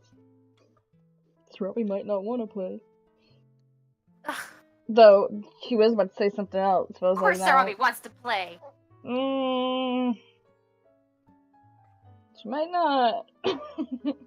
No, Srabi. Pedro, probably, yeah. Srabi, that depends. What game can you do? Can dogs play board games? I mean, he probably could. Just put his paw. I'd probably mess up the whole board game. Or stick his nose where it needs to go. I could use speak with animals secretly use it to gang up on Sarabi. Yeah. Tells Pietro something. Or maybe we play with Sarabi and then tell him, look at her cards, and then tell me Yeah. what's on it. We could also go, like, in the next town or whatever and see if we can find a board game and buy it. To give them something to do. Because they kind of went through all the card games they could. We'll say that Ariane, she went through the board, saw something really fun. She wanted to play, but you know, it's a player game, so she's alone. Can't really play board. I like how she doesn't even bother to ask Callie or Vero if they will play with her. They're right there. She's like, no. Only Sarabi and Pedro would play. Pedro. She's funny. Well, at first she was wanting to play with all of you guys, but specifically with Sarabi and Pedro. And then she got sidetracked thinking, wait, where is Sarabi and Pedro? She went to look for him and then got really frustrated about it, and then that became her main to find Sarabi and Pedro. Yeah. And like forgot about the games for a while. Just Mhm. like, where are they? I can't find them anywhere. Valen, stop it. Quit hiding. Yeah. Quit hiding. I'm sorry, just imagine. I'm hiding, avoiding our auntie. Hurry, she's coming. Jump in the rafters. Hide it from her.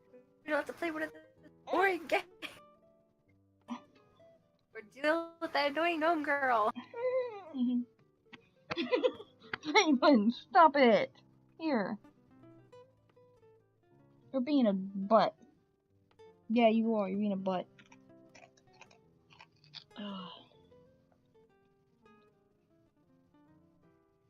No, but the thought that ran across Callie's mind that she almost said but decided not to was be like, you might want to back off a little bit though, and Sarabi, you're kind of up her ass. She didn't say it. It's like, no. That's another discussion for another time. But I'm not grumpy. Yeah.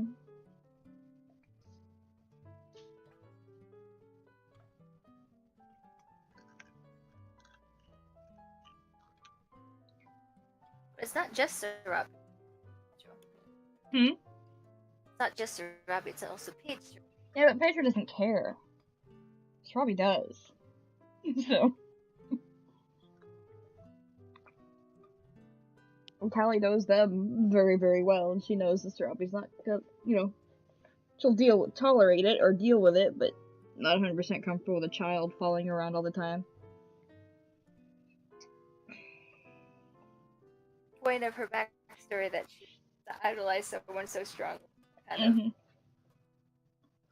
overwhelming. I'm keeping with it. That was my plan. It's fine though. Like, there's nothing wrong with it at all. It's just interesting how all the other characters react to it.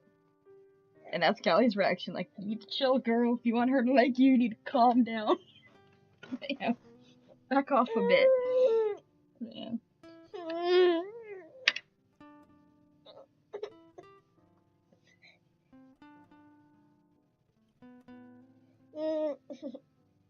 She goes off on her own by herself without Sarabi and Pedro from time to time. She's not following them around all the time. Yeah, not all the time.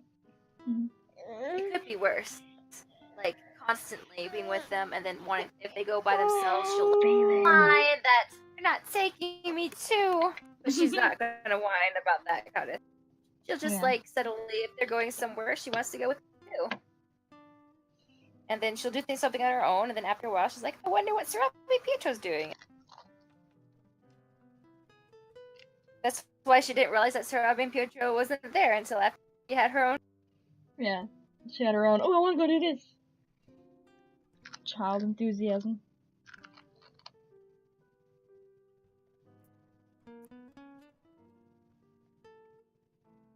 Oh, BB. I want to play more CAH. That More was what? fun. Ka! Want to play more Ka? More Ka. Ka. No, we need to set up another day to do that. Do it next Saturday. If enough of us are available, yeah. Yeah, Sano wants to join, so we'll have to let her know in advance. Because she's with me normally. Yeah. So if you want to do it, then we could talk to everyone, and Yeah. Friday, the other half is happy, Mm-hmm. right? Stay on set. Little boy.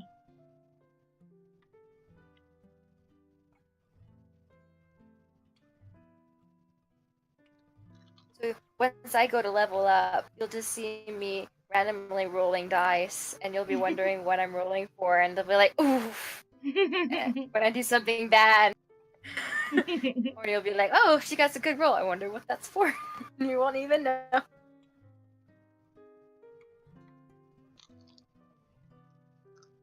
Watch me get like a bunch of really low numbers, and damn it, damn it.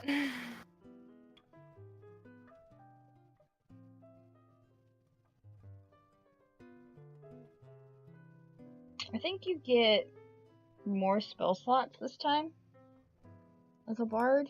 Yeah, I get like another spell slot. I think you also No get spells. another spell level too. I think third Yeah. level. Third level. Yeah, you get third level Switched spells. up my spells, and the two third level. So I had comprehend languages, and I got rid of that, and I replaced it with third level called tongues. More convenient. Mm-hmm. So that my thought process was in case they ever need to negotiate with someone who doesn't know the same language, comprehend languages would help. But now tongues, I could just use it on myself, and then I would be able to understand, speak any language, spoken language, and then understand any language, and then anyone can understand anything I'm saying. So Yeah. that's better than comprehend languages. Oh, and your inspiration also goes from a DA6 to a D8. Yes, that's true. Mm-hmm. And that's great. Also, I get font of inspiration, which means all the dies of inspiration I use, I get back after a short rest, a long rest. I have this Song of Rest thing I never got to use. Phelan, stop. And don't worry, at some point you guys will be in a dungeon again, which the Song of Rest will be greatly appreciated. Mm-hmm. Every time we had rest so far, Rose is all like, "I'm gonna heal everyone." It's like, It is her job. I mean, The Song of let me Rest will play be music and heal their soul. Let me try it sometime, Rose. But yeah, when Rose starts to be like, "Oh no, I need to save spell slots," your Song of Rest will come in I got super handy. Okay, let's jump over and we'll do RENG live. Okay, no. Will you stop? Oh, driving by me the way, insane. I've been talking to Beth about what I could teach now. And since I don't want to teach her combat, I've been trying to like teach her some get help, get comfortable with another member. She asked me who I want her to be comfortable with. Is it alright with you that I said Sarabi?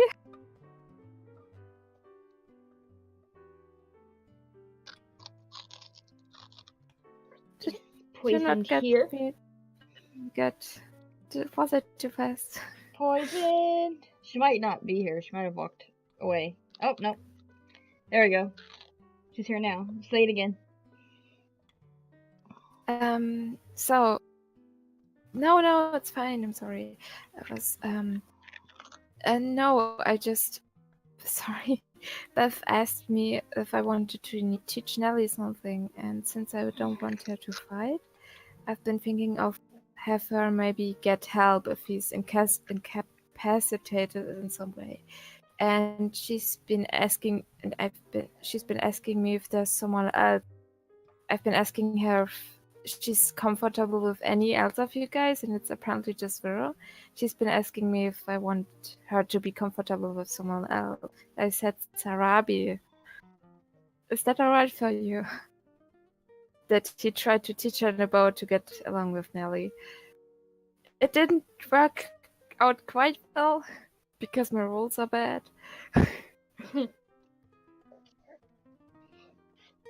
Not bad or anything. Beth just said that Nelly's a little bit scared of Pietro. Oh, because, yeah, giant wolf. Yeah. Mhm. Stop. Yeah.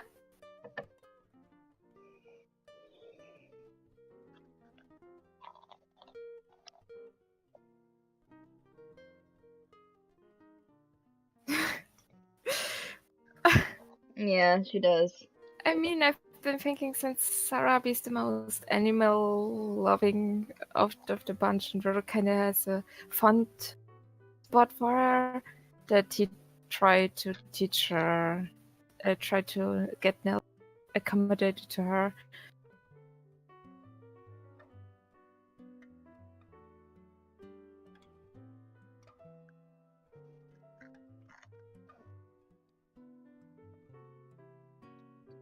Even with her fancy oils, Strawberry still smells like dog.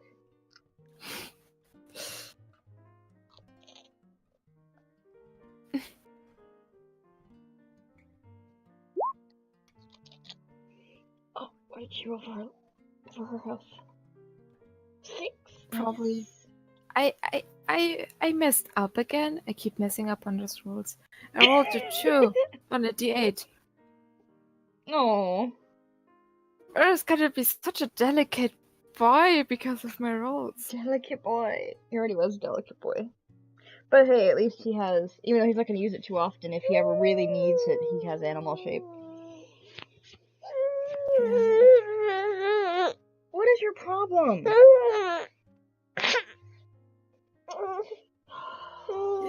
He's literally a delicate magic boy. Delicate magic Druids, boy. wild beasts that can turn at any point of moment. Oh, it's not that. He's just, I don't know. He's been fussy. He's tired is what it is, but he won't lay his head down and go to sleep.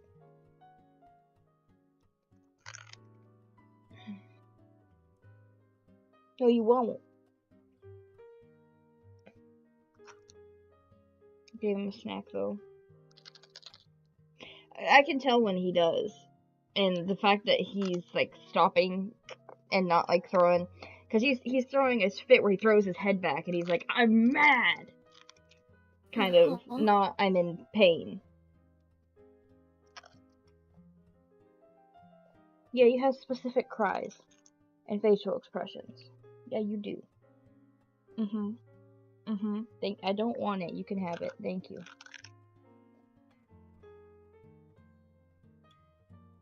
The food's not for mommies, it's for babies. Yes. He's trying to give me his apple wheel wedge thingy. It was kind of funny. There was this one friend that was on this baby food diet, I think. Like those glasses where there's apple stuff and kind of mashed carrots and that kind of thing. And it was, that's your diet? That's for babies. Yeah. Why are you smacking me with this? Eat it. It's kind of... Hit me with it.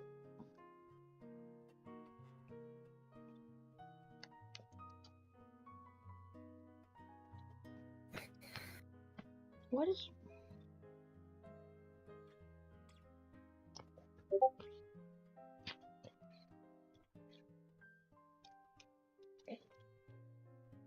Uh-oh.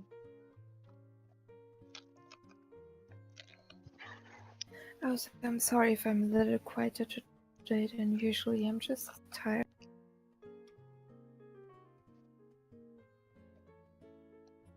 if it's noticeable in any way or something. Say that again, I'm sorry. It's fine. I was just sorry if I'm a little quieter today. I'm just a bit tired. If it's Okay. noticeable in any way. It's okay. My energy's kind of shot because I had a game earlier today. And then had like a 2-hour break and now back here. So yeah. I was with friends because we've been we're trying to improve our drawing abilities. They're all artists. I'm not. I feel it was fun, but I feel they're all artists. I'm not. Oh, yeah.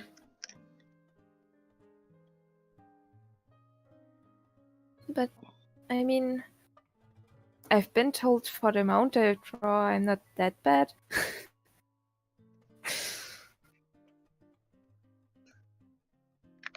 But yeah, I've been going There we home go. and it just There we go. I think I didn't even have a break from or something. I've tried to sleep, but I really couldn't. Oh,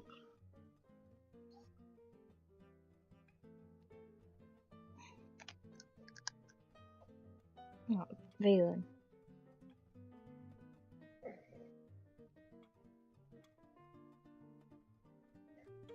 Can you eat it normally, please?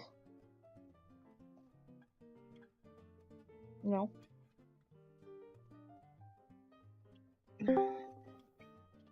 Oh, she's back. Okie doke. That's the three of you all level. Oh, I totally forgot. One more thing for Arianti. For the inn, because everybody does this, you have the option in your room, because I'm used to describing it. In your room, you have 4 kind of major quest items. One of them is a spell book that you can open up, and it's got it lets you give a +1 to one of your skills. You can just pick a skill and have a +1 in it. You've got the bath that you can take a bath and it gives you bonus to your HP, or there's a whetstone that you can use to improve your weapon if you haven't improved it before, and it gives it a +1.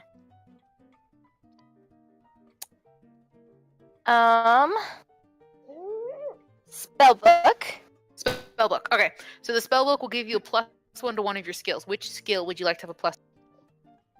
Strength. I gotta get rid of that negative. It's not one of your stats. It's one of your skills. Skill. So like, yeah. Okay, let's see. What skill?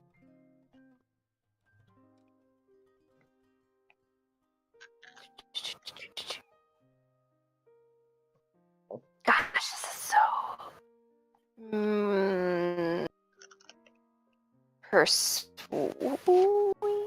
I don't know. Should I, like, boost up my persuasion? It's already a 9. It is already 9. I probably don't need to.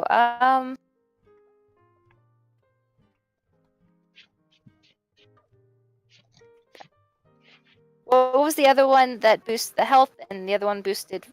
A weapon. You can make a 1 weapon better. I think I'm gonna make my Foclick and Bandor better, but you don't fight with that. You just cast spells with that. Nope, I'm not letting you club people with the magical violet, with the magical... What if I use Shalala on it and then turn it Still into no. a weapon? Still no. You can't club people with it. It's not a plus... It's already a +1 magic item. You can't club people.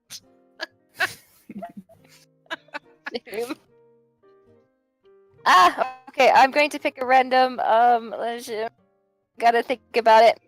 I gotta think about it. Perception. Plus to perception? Okay. Yeah.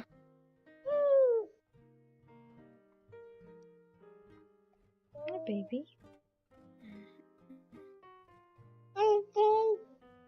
Okay, you now have a +1 to perception. Great. Perfect. So your perception now is a 15. Or, yeah, your passive is a 15 and your bonus is a +5. Great. Okay, perfect. So that's that really with the stats. Was there anything else in the inn you guys wanted to do now that you're all... Little boy. I'm gonna go Area back to the hall with the paintings. Oh yes, that too. Okay. Are you guys all going together, or did you just want to go one at a time, or how? I would think that maybe they went separately, but then somehow ended up at the same time there. You guys all happen to wander down and wander into the gallery all at different times? Yeah. I guess.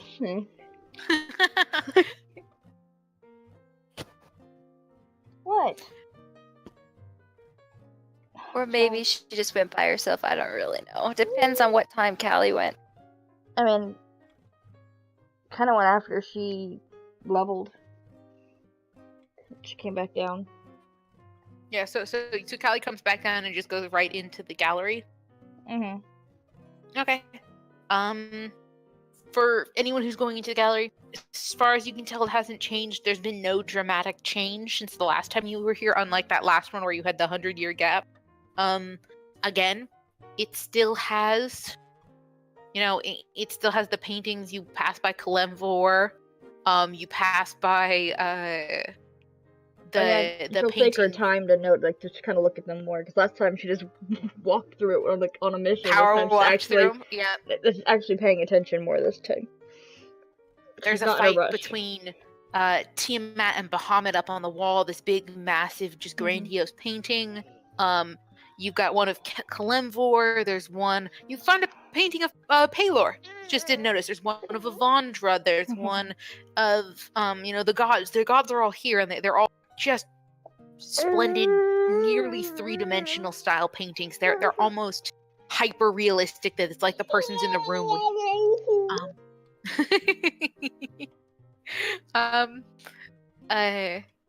So yes, you kind of walk through, and there's some really just wonderful paintings of the gods. You see the Trace Horny Boys; they're up there. You've got one of it's a painting of Vox Machina. There's a new painting of this group called the Mighty Nine. And next to it is a note, and a painting of a tiefling who's got. So there's the Mighty Nine, and they've got a note that refers you to another painting nearby of a tiefling man, purple skin, really intricate tattoos on his neck. And it seems to be some kind of commissioned piece for this character.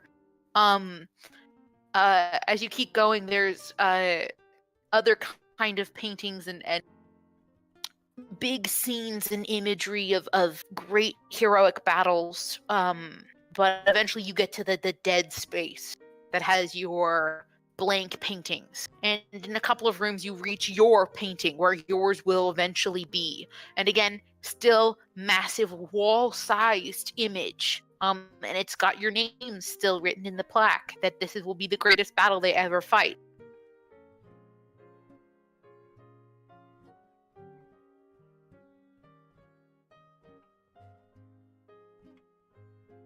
Was there anything particular you guys were looking for? So nothing changed, okay. No, nothing changed. There's no big change. Mm-hmm. Well, she wanted to really check. Just check to see if it was the same. Yeah. As far as you can tell, it seems to be the same. There's no, rapid jump in paintings again. Still all the same number as the time before when you met Arianti for that first time. Mm-hmm. But yeah, you still have the big wall-sized painting. Oh, one minor change. Petra's name is added to the list. I think Petra was on there last time too, but Petra is part of the list now. Okay, cool. Yay!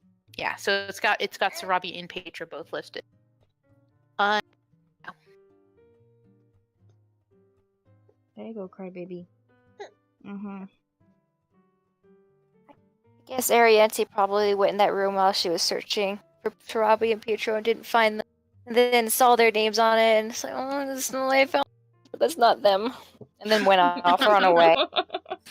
I found their names, but not them. This is great disappointing.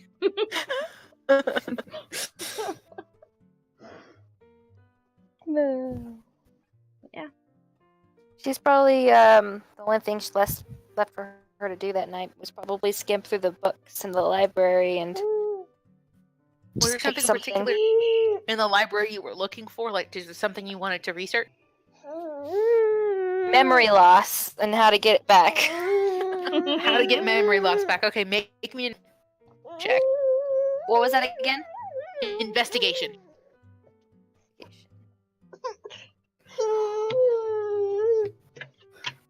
Do I just click investigation for my skills? Yep, it should work. 12. You find a book talking about memory loss due to like traumatic head injury, but not like magical memory loss. You're not exactly sure how your memory loss functions, but it doesn't sound like traumatic head injury. You still know who you are. It's just weird to like lose only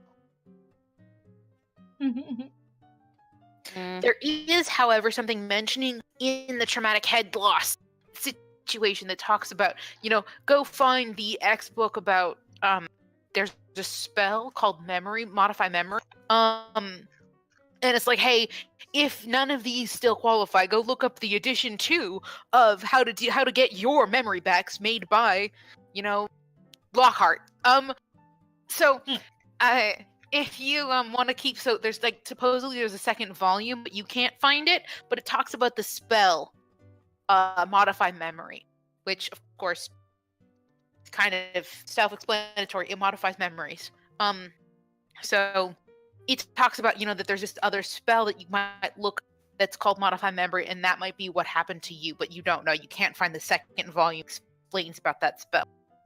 Okay, I search, and then I'm like getting so frustrated. I run to not Pietro, Vero. Vero! Is Vero still in the library? Vero's probably upstairs right now while you're doing this, and is trying to level. So you're like, Vero! I'm just imagining Scooby-Doo style, you opening doors and appearing. It's just Vero!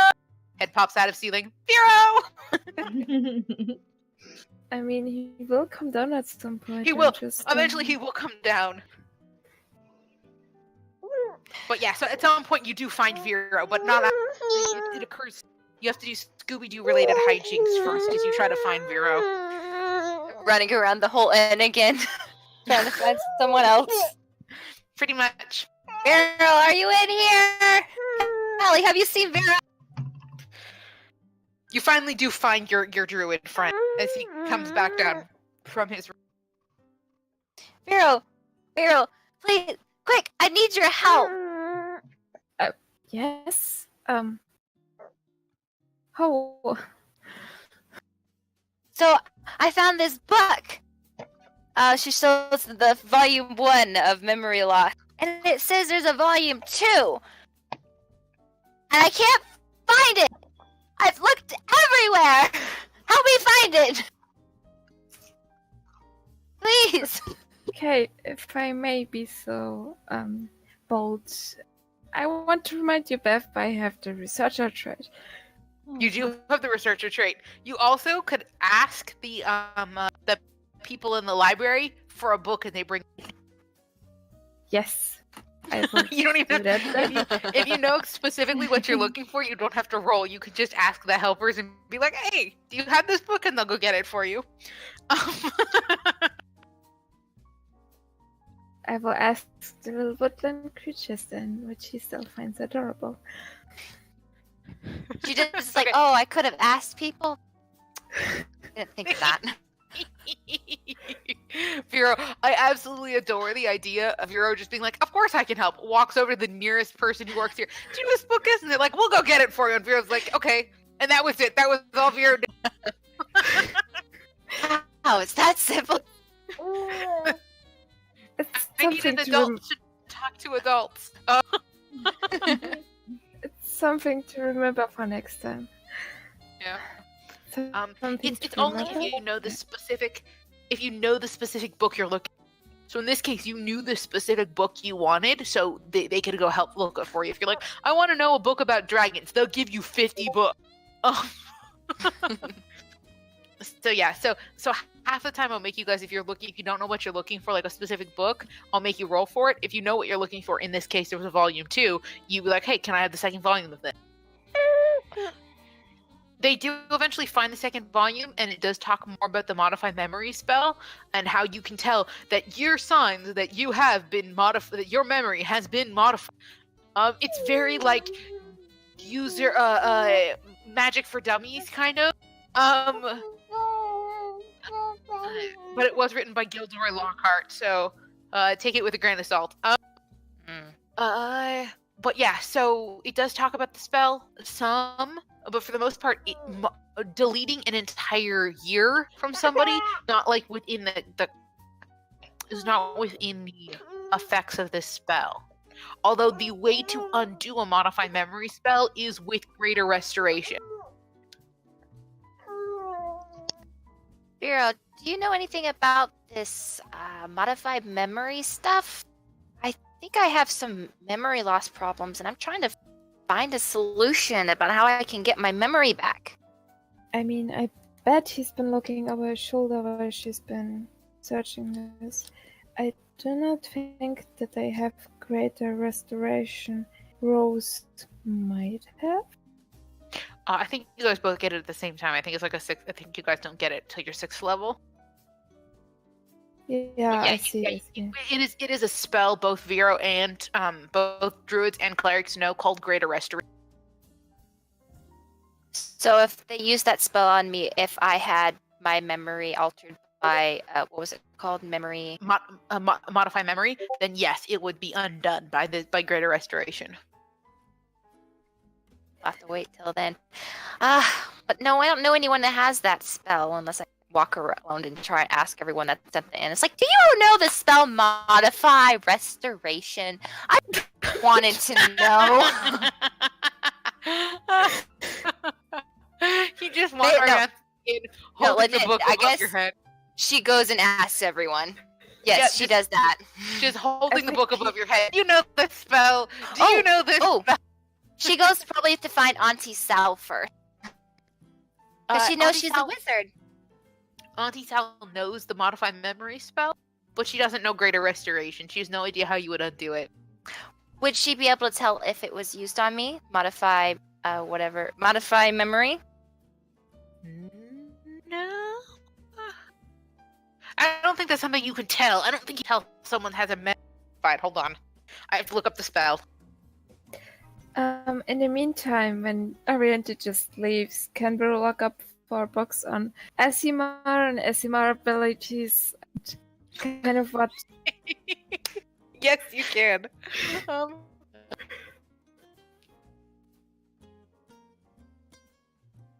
That would be an investigation, yeah. Yeah. Oh, wait, I need to... I hope this one works. If you know how my rules are. Oh, that's actually not bad. 17 total. 17 total is good. No, there was no way for them to particularly tell that the memory's been modified. It's not something you can just tell. Oh, I've been rolling for Esmar. Yeah, and so you were rolling. I forgot to remember. Fantastic. So you were rolling for Asimar information. Yeah. You find a book. Again, it's kind of like a how-to guide, and it talks about the 3 different kinds of Asimars that there are. How there's the Fallen, the Protector, and then the what's the last? Devas. He might approach Callie with that and just like flip the book towards her. He reads it first and just gives it to her. Just hey, Callie, here's some light reading. Just imagine Vero coming out of the library with like a smudge across his nose and like 4 books and a stack of paper. Okay, Callie, I think I figured this out. Yes.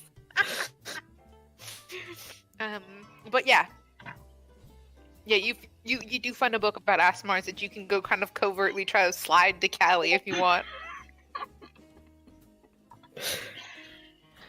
Just blinks at him like, what do you want me to do with this? I mean, he could even try to like point at things he finds during his own reading, like this could be of interest and that could be of interest. Just Yeah. for being a nerd. Don't leave this man alone for too long in the library. He doesn't age well. But yeah, so Vero kind of adds to the list of things to look out for, just in Yeah. case. Do you know when the last time you were reincarnated? 20 questions So- again. Yep, 20 questions again about your history. But yeah, there's Mhm. for the most part, there's not like a specific way to test it. You just show signs of being an Asimar, and that's like the best bet. Most of the book though does say that it usually happens when you're a young adult, when you're a teenager. If you have Asimar bloodline, either it's at birth or when you're a teenager is when they develop. There's not a whole lot about them developing after you've gone through puberty, but it doesn't say with 100% certainty that it won't happen when you're an adult. No. Okay. Yeah, she's slightly intimidated by all the books, but as long as Vero is the one pointing shit out, she's fine. Yeah. She's like, I don't know if you expect me to read that because I'll get like 3 sentences in and have to repeat them again. Yeah. But yeah, I he just- helps you. Yeah. A little bit enthusiastically, but he helps you. Hey, add to that list of Kali looking up information about, to Vero about the dragons, about having advantage on dragon checks. You now have advantage on Asimar check. You have done equal amount of research about both now. Goodness.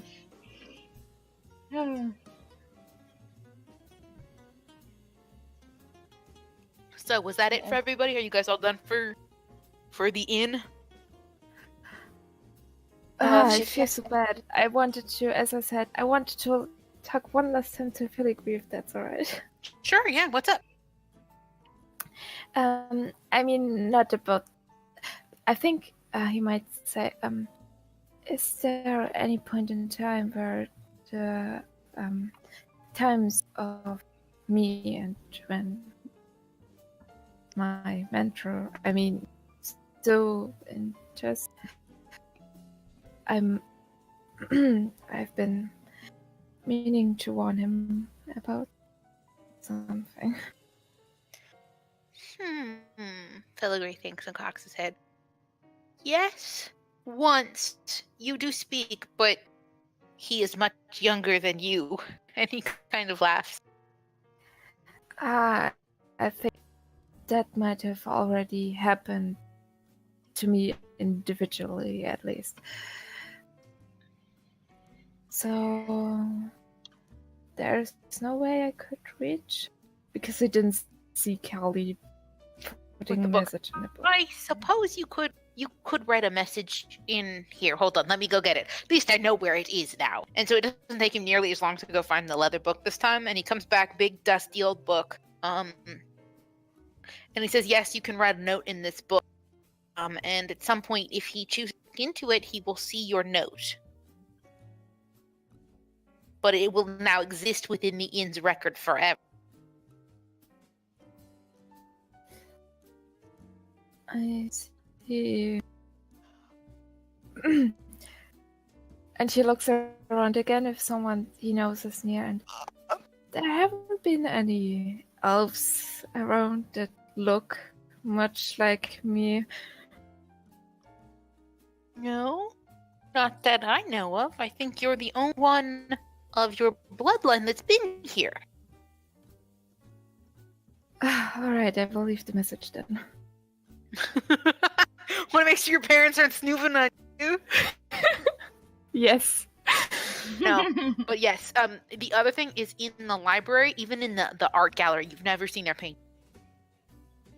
Okay, good. Good. So he will, I think he will write something like, to Master Tsu, there's a time I believe, I know you're, the forest is immediately important to you, to me too. However, something, can you explain what will happen, or? There's a limit to how much you can put in the book. when you open the book, it says, "Dear Master Sue, our forest is of great importance to the forest we grew up in is of great importance to both me and yourself, but it is in grave danger. You need to watch out. My parents are going to do something diabolical." So there's something to that note, because you can't like fill up the text too much. And when you open the book, your note is already written in there. So you open up the book, and there it is. You just find it. It is the most recent thing written in the book. Unlike Callie's, so each time you guys write something in the book, it's the most recent entry. Even though when you like would flip back through, Callie's is somewhere else, completely random in the book. Okay, and he signs it as just. All right, so you put it in there. Make me a perception check. Student, that kind of thing. Grateful student. Make me a perception check. Yes. I'm probably gonna. I'm afraid I'm gonna roll bad on that one. Is that? I'm already having this bad stuff that you do when you kind of starting to get a little bit. When you get to which die do I use? D20. No worries. You're really tired. Let you go to bed soon.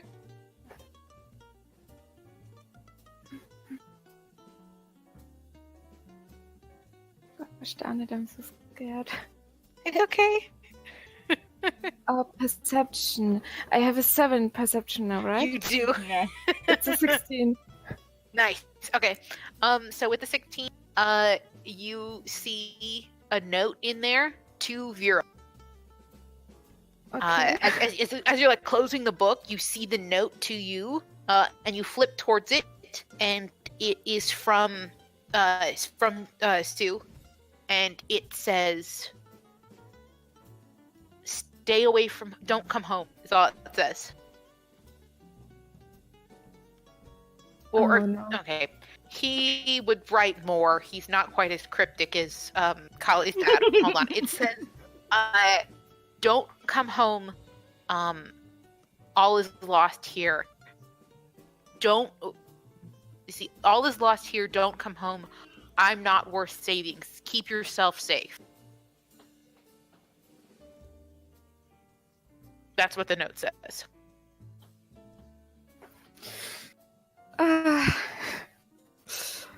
He will feel flattered that his mentor looks out so much for him, but with the stubbornness of a person with a hero complex, he will think, no. Stubborn as a mule. But yeah, that's what he puts in there. He's not worth saving. Just keep yourself safe.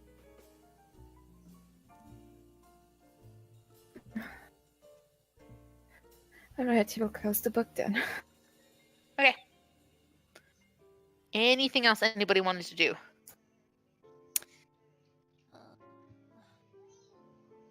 I guess Ariante, when she went to the gallery, she looked at the paintings Kalimvor and just kind of thought about it and wondered why this dude chose her. Yep, still don't know why you're the chosen one. I guess she maybe did a little research on what kind of guy he is, but that's probably it. Okay. Yeah, it's really easy to find a book about Kalimvor. It kind of just talks about, he's the god of death. He's chosen to be very neutral. At one point in time, he was mortal. It's just kind of the generic rundown on Kalimvor about how he used to be an adventurer, and then he fought the god of death, and in doing so killed him and inherited the title, and now the god of death is now fair at the very least, and Kalimvor is a lawful neutral.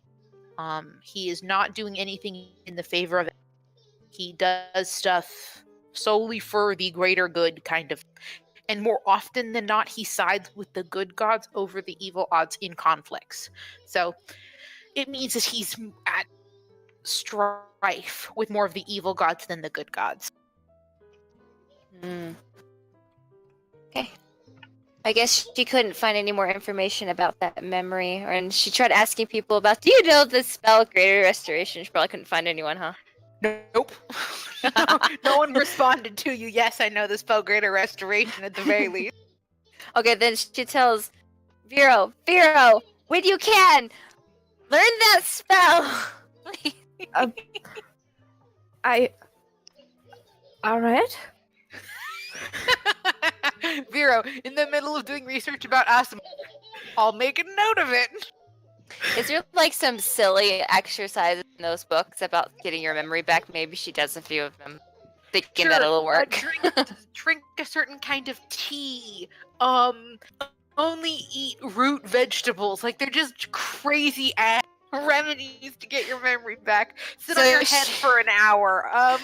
So she like orders some roots and some tea and sits in her head and gnaws on the root and then drinks some tea. And just like, you guys would be like, what are you doing, Arianty? I'm getting my memory back!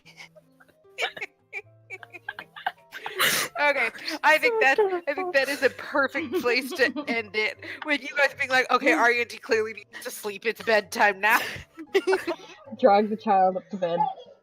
Yep. Okay, we're taking the child to bed. And that's for the most part how you guys kind of end your night. You guys have learned more information, about stuff. You've left notes for people, received them back. But yeah, that's where you guys are at right now. All right. Awesome. Okay, cool. I'll have all of you guys' spells and stuff updated for the next session. Great, thank you. Okay, Alrighty. cool. Thank. Cool. Night, guys. Good night. Night. Good night. Go rest, Sano. Yeah. You sound I so should. sleepy. Yeah. Okay, good night, you two. Good Good night. night. Okay. Ah, Good night, Soul and Poison. Good night.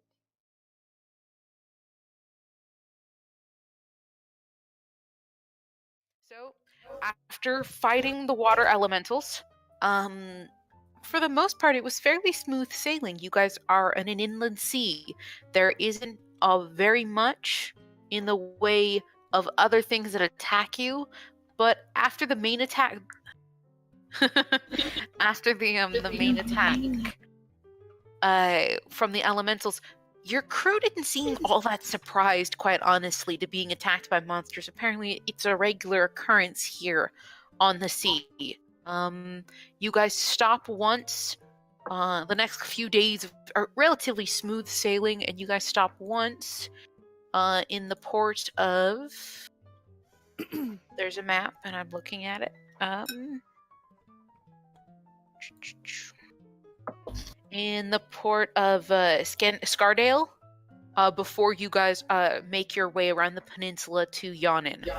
In Scardale, you guys drop off your gnome compatriot who is traveling with you. I think in the last game I called them a dwarf, but I have in my notes it says gnome. So, so the gnome departs, and then the other the two girls are still on the boat with you guys. But you know that in the morning, you guys are supposed to be approaching Yonin, and you'll be able to buy train tickets and keep making your way towards the Sword Coast. But you remember going to bed on the boat, and then you have all of your things with you, and it feels like, God, it feels like a long day's walk, like you've just spent all day hiking, and you're so glad. And you open the doors to this inn, and you're in the inn. It's colorful and bright, and it's the same inn you're used to seeing.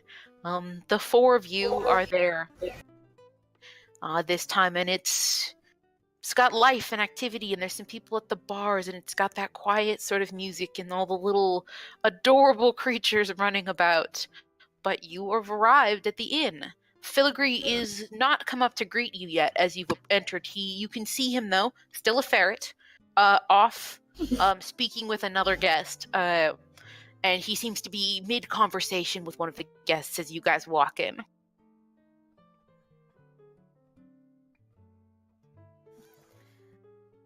Well, Hey, we're back. so it's time. Sarabi, you don't have Petra with you. God damn it, I knew it. Here You know again. I'm here to have fun. But I yeah, imagine like Everyone in the inn is all scared, like, oh fuck, it's them again. As far as you can tell, you don't actually see familiar faces. None of the people here are anyone you recognize. Not even filigree? Are any of the little besides animals filigree. talking The shit? little animals you guys can see, you guys have yet to hear them like communicate in any kind of English language. The little critters that run the inn. Filigree recognizes you. You guys recognize Filigree, but like the actual patrons of the inn seem to be new people. You've got a handful of people at the bar, and some in the table scattered around. And to your right, you've got the game room, and you can hear there's some kind of loud thing happening in there. And to your left, there's the library, and then of course the several halls that lead to your different rooms. Oh, why we are here again? What a completely unexpected turn of events. How could this have happened? Seriously, how do we get here every time? Magic? What do you expect? Yeah. Magic? What sort of thing is that? Oh my. What You're you guys, right, what you you're guys right. are big- I can show you if you'd like. what you guys are discussing is the possibilities of different kinds of temporal magic that are used to get you here. Filigree notices that you're at the door and comes bouncing over to you in all of his cute ferret-like charm. What's up? Hey, buddy. Hey, Filigree. Hello, it's so good to see you guys again. I bet you say that to every party. Oh, only my favorites. What else does your contract say? He laughs and says, "It's so good to see all of you. Let me get your keys." And instead of appearing with his keys, with the keys for all of you in hand, he reaches into one of his pockets and pulls out it is magic of some sort, because as he pulls the keys out of his tiny vest pocket, it's enormous. This keyring is the same size as him. You have no idea how it fit in that tiny pocket, because they've all got, tags on the keys. It's this very large keyring. And he starts flipping through the keys, and he kind of looks up at you, Pill, wrinkles his nose a little bit, and then goes back to flipping the keys like he's trying to figure out which one. Here it is. And he unclips one and hands you the key, and on it says Wizard 5. Jesus, you left? You know, we really need one of those pockets. Oh, what and do you mean? We have a bag. Yeah, we have a bag of holding. Yeah, he pats his pocket. This one's my own design. And then he flips through and he continues and he finds all of you keys, except for Noemi. He hesitates for you, waiting to see if you're going to say anything. She just watches him. Okay, when he doesn't, when you don't say anything, he flips and finds you the rogue key. Okay. Yeah. But yes, you guys have keys now to get to your 5th level But rooms before when you you're ready. continue, she says, "Next time." He smiles a little bit, and then so you guys have your keys. Of course, you guys can explore. There at the bar specifically, there's 3 people there. 2 of them are talking. 2 male elves, you think. It's hard to say, given their dress and things like that. And then there is a scruffy-looking half-orc. Just looks tired for the most part. It's been a long day. Dude looks a little busted up, like he had a rough time of it. This is the first time you've seen somebody who doesn't look fully healed at the inn. Because like whenever, even after long adventures and you guys like level, or you guys come here after like a long adventure, you guys always don't look wounded. Even though when you do wake up, you might still have that bruise or whatever. You just don't see them in the inn. This guy looks like he came out of a rough fight. As you wander in a little bit, the commotion in the game room, there appears to be lots of people in there. It's surprising to see, this many people. Normally there's only like 15 people in the inn at one time. There's at least 20 people in that room over there. there's some kind of card tournament going on. It's got a lot of people in there. They're playing card games. They keep saying something about magic and the elements and top decking, and it's some kind of tournament involving magic cards. Oh my god. It's Uno. The duel. So that's going on in the game room right now. A lot of people in there. It's very lively. And then in the library, you see 2 half elves, who were just kind of sitting on the couch together, and a bear. Just a bear is in there with them. But the I bear think I know who they are. just seems to be chilling there. But yeah, there's 2 half elves in there. See, so Robbie, you could have had a bear. A bear. Yeah. Maybe it's not too late for that. I mean, Replace you your think brother. Oriente can cast prestidigitation? You You think that would work? you could minor. I don't know. Let's closer. And then she grabs Phil's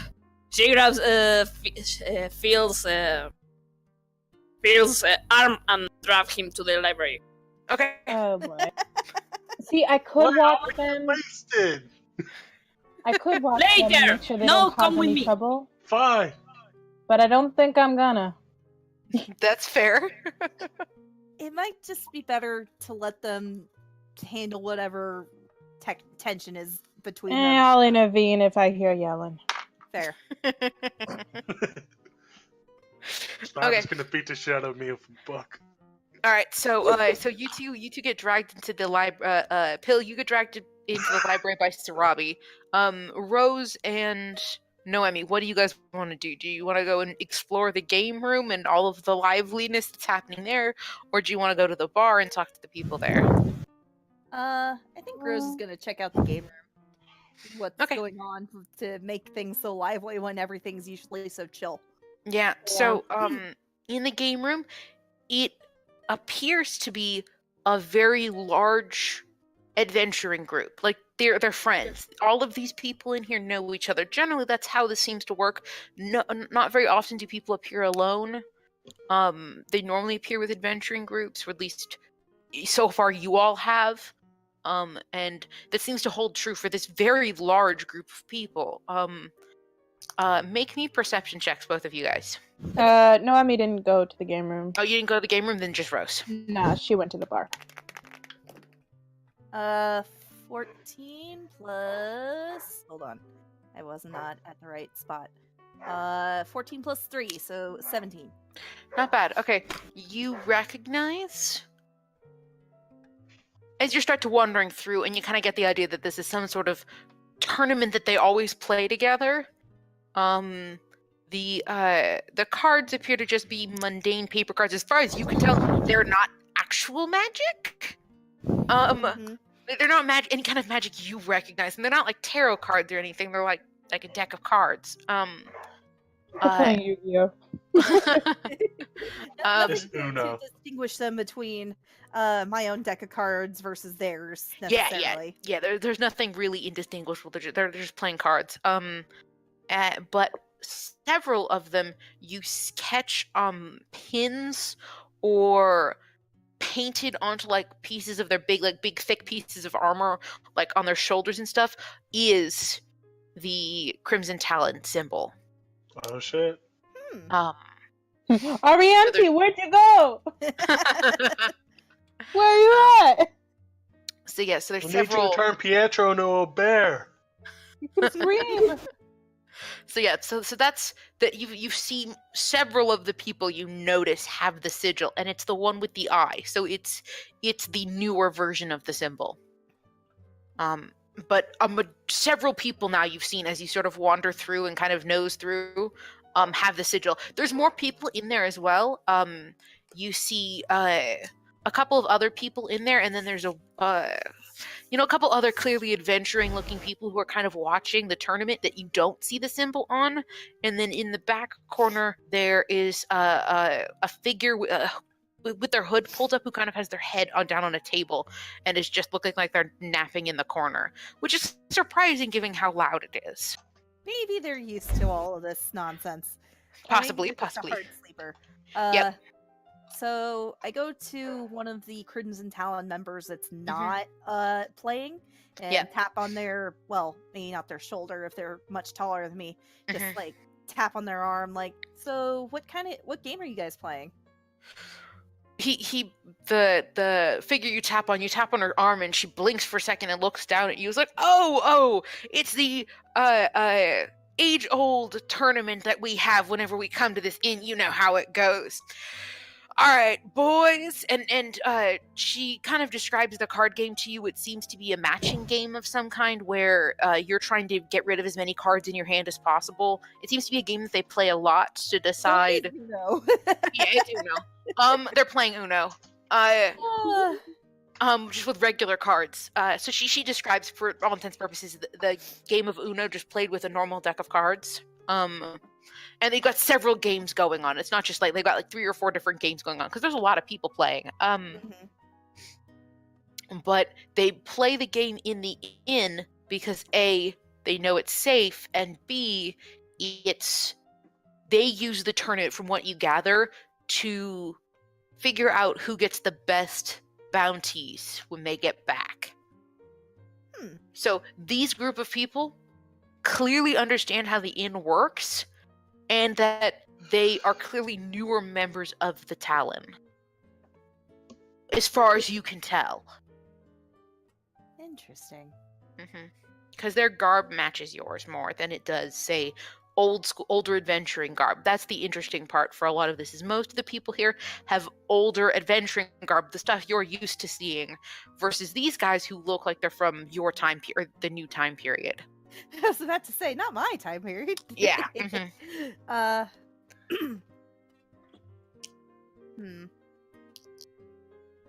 Well, this looks like fun. Do you mind if a non-member does it, or is it just members only? She kind of looks about, hey, Frank, is it okay if she plays? Frank's like, nah, let the tournament finish. We're gonna have a couple rounds afterward. Okay, all right. Frank says, give us a couple more rounds. When we're done doing the game decisions, you can come play with us. Cool. So she just kind of,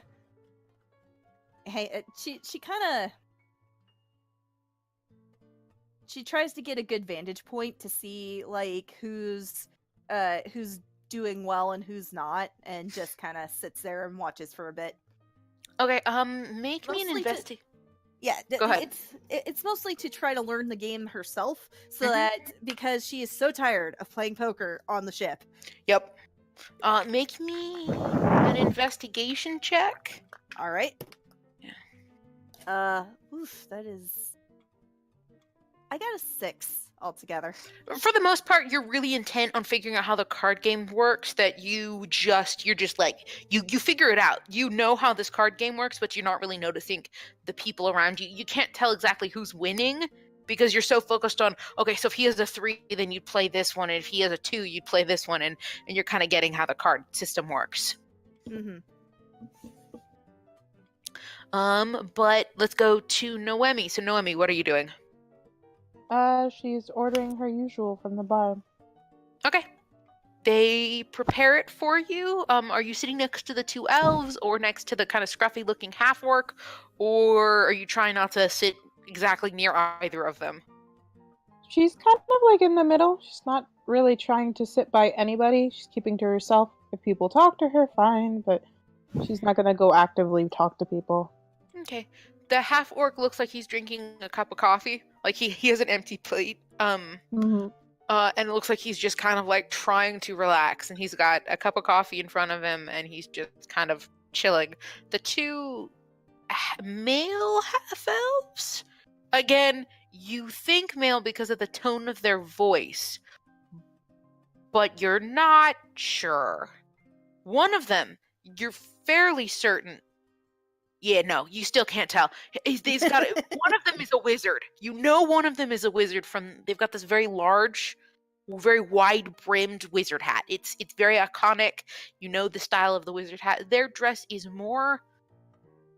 It's like a combination of fantasy and high fashion. It's Oh my god. it's very, very ornate. And the wizard seems to be talking to their friend or sibling, or you can't tell. You just know Oh that my they're God. deep in conversation with each other. And now that you're closer, you can get a look at the wizard has their back to you, but the other one you can see their shirt has words on it. It just says the words "loop" and an arrow pointing down. Oh my god. And they have their hair braided. Why aren't you social? I had this problem last time. They have their hair braided, and braided. It's very lovely braiding, and now that you're sitting close enough, you believe she is talking to him. You think you're like before you were 50-50, now you're like 65% sure. Just by getting closer and kind of just like looking over there, you can kind of figure it out. And then the male half-orc is just chilling. But yeah, so you get your usual, it tastes like your mom made it. And it's always hard for you to have the idea that it's not something your mom made, but it feels like it should be. Like this, it feels like home, and that always is a sticking point with you when you come here, because you know it's not. It's like a foe, a foe or a fox of the what you remember. Yeah. Fun fact: Emmy always cries when she eats this. Yep. Okay. So let's go over to Pill and Robbie. You guys get into the library. Now that you can kind of get a better look, they're besides the two siblings, the half-elf siblings that you see on the couch with their bear. You also see a older-looking cleric, fairly clearly cleric, probably from all the sun imagery. Probably Paylor. Safe bet. Older looking cleric has tan skin, clearly sun worn, has one very brilliant streak of white through their hair. Sort of a well shaped but sort of an older wiry beard, but well shaped, well maintained, and he is sitting with all his vestments on, glittering and sparkling, but his face looks warm. He looks like a friendly person with old, weathered hands, like someone who's like maybe worked in a field before or has had a long life. Very clearly, maybe probably mid-50s, and he's just sitting in a chair. From what you can tell, he's got spectacles on so he can read the book in front of him, and you can read the back of his book. It is very clearly a romance novel. But yeah, so he's reading a book. But yeah, he's got just there. It's very clearly Paylor, sun imagery, lots of golds and reds, and it's just very, very sparkly without being gaudy. It's tastefully gaudy, I guess. And then there's the half elves. Now that you're closer, both of them black hair. Both of them keep their hair fairly long. The female of the half elf party has her hair braided and has feathers behind her ear. They're beautiful blue, just this vibrant blue color.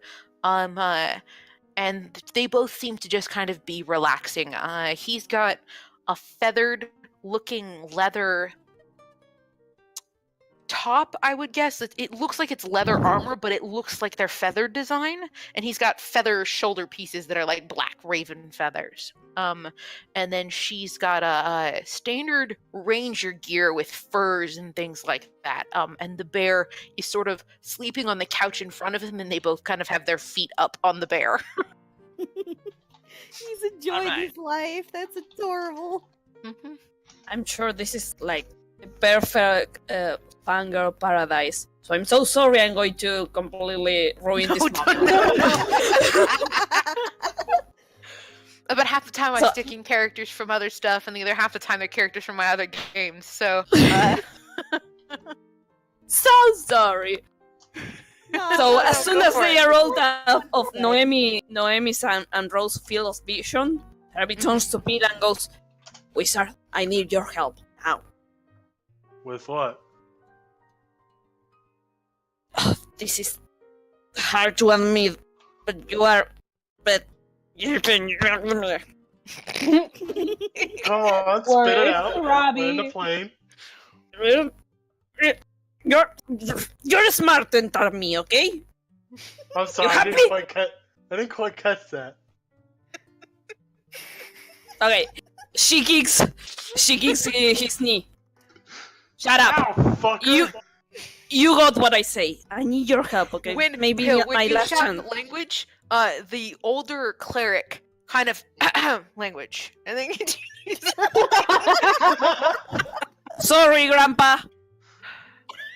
he doesn't comment about Grandpa. Grandpa's acceptable. Swearing is not.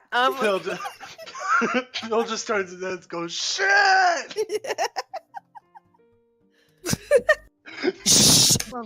She covers his mouth. This is important, okay? You can go around screaming profanities later.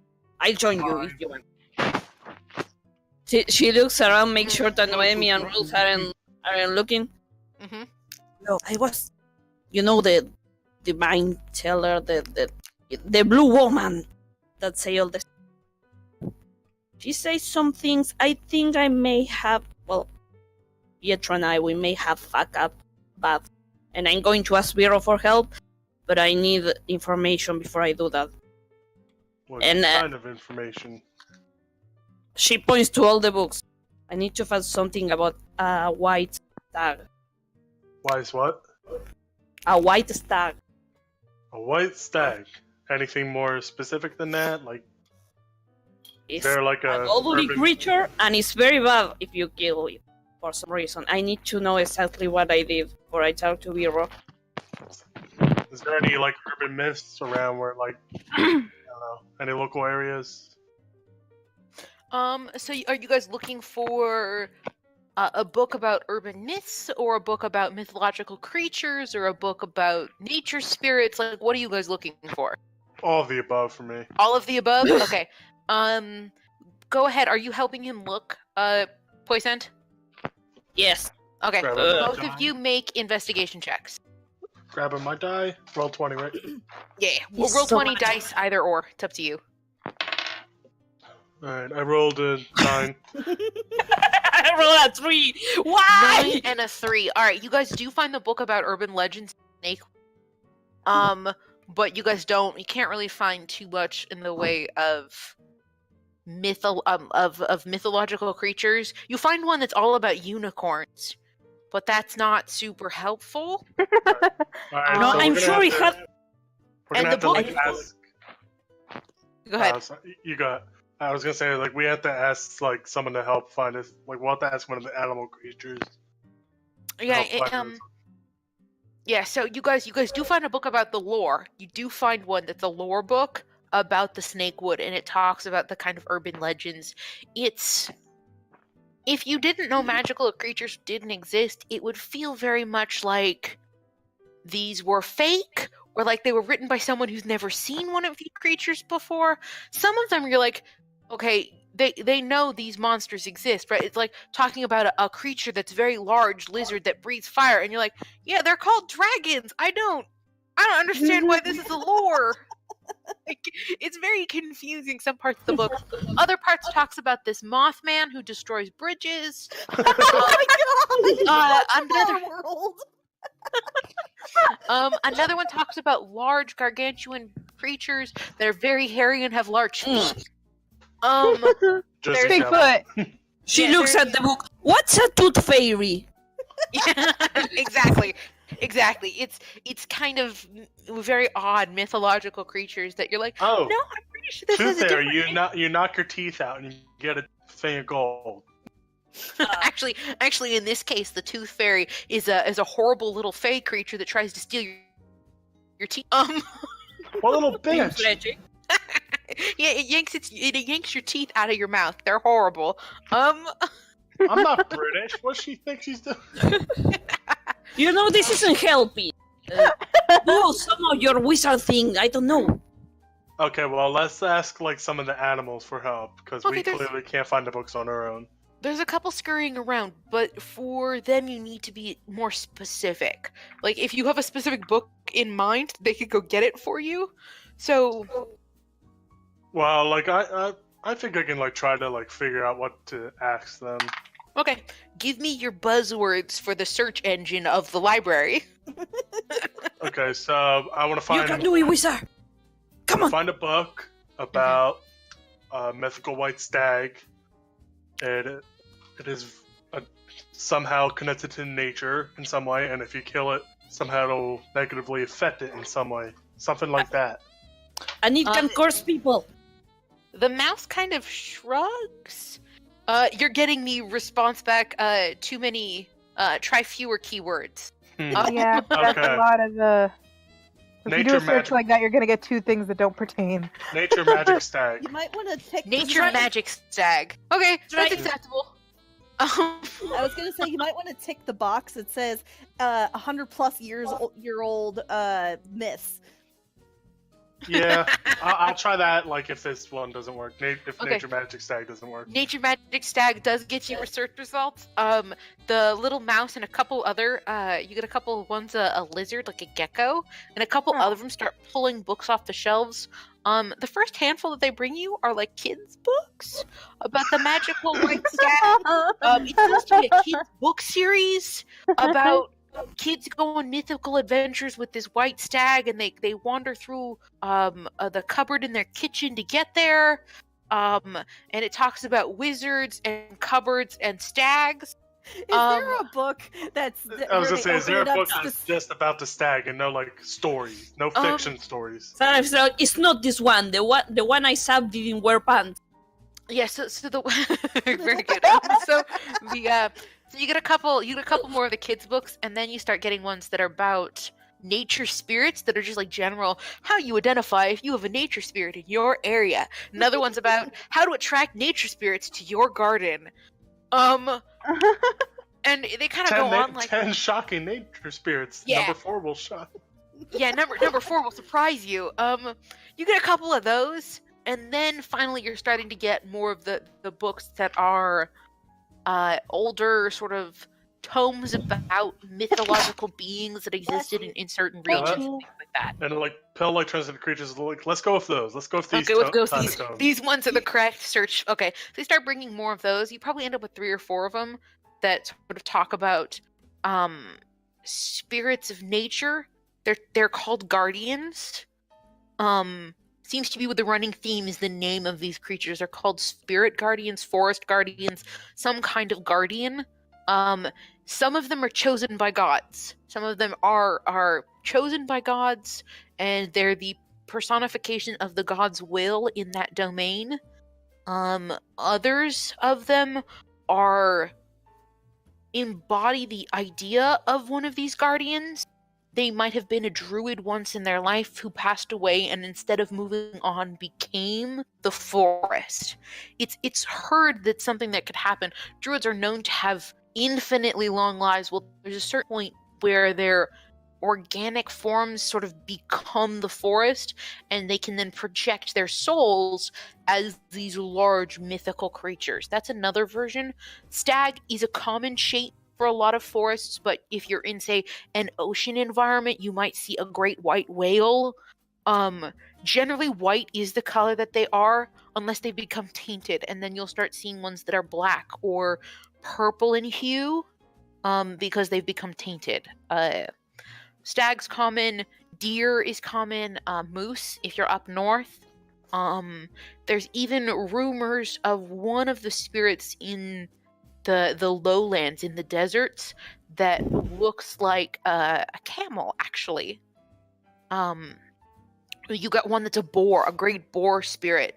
And so you can kind of find about how that there's all kinds of different nature spirits, and how sometimes you can see the spirits of deceased animals that live in a forest that's an ancient forest. You could see those.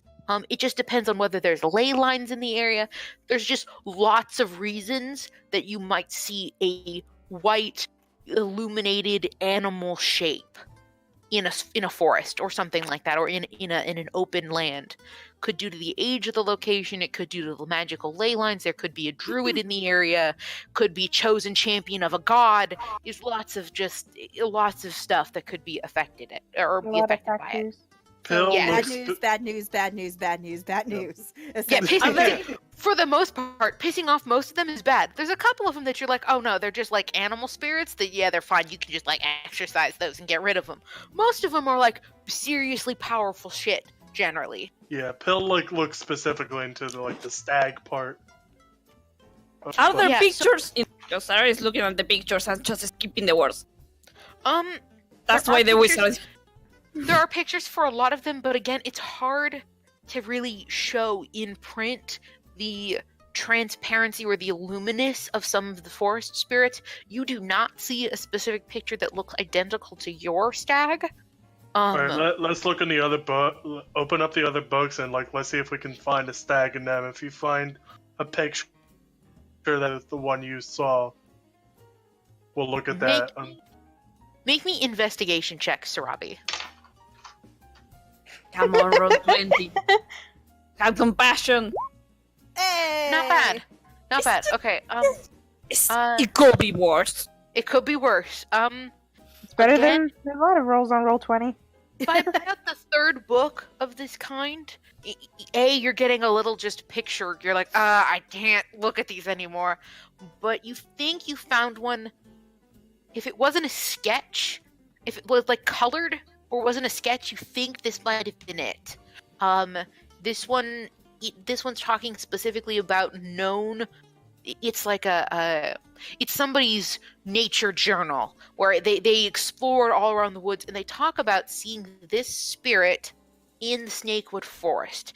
And they've got a doodle and a sketch, and it's kind of like a journal entry about how they came across this beautiful white stag in the middle of a forest, and they had been delirious. Like, this had been day 3 where they'd gone without food, and they didn't think they were ever going to make it out of the forest. And this white stag came to them and guided them out of the forest. And it's his description. Now, the last couple entries for this journal have just been this guy being delirious. So whether the stag was real or not is unclear, and his description of it is very grandiose and sent from the angels. It's an angel. It's clearly sent here by the gods to save me, and it's a little flowery in the language, but the sketch seems familiar. Wizard, here, this one reads like something you will read when you are drunk. But I think it's this. This is something you would read when you're drunk. Pearl reads this stuff. Pearl reads everything in there.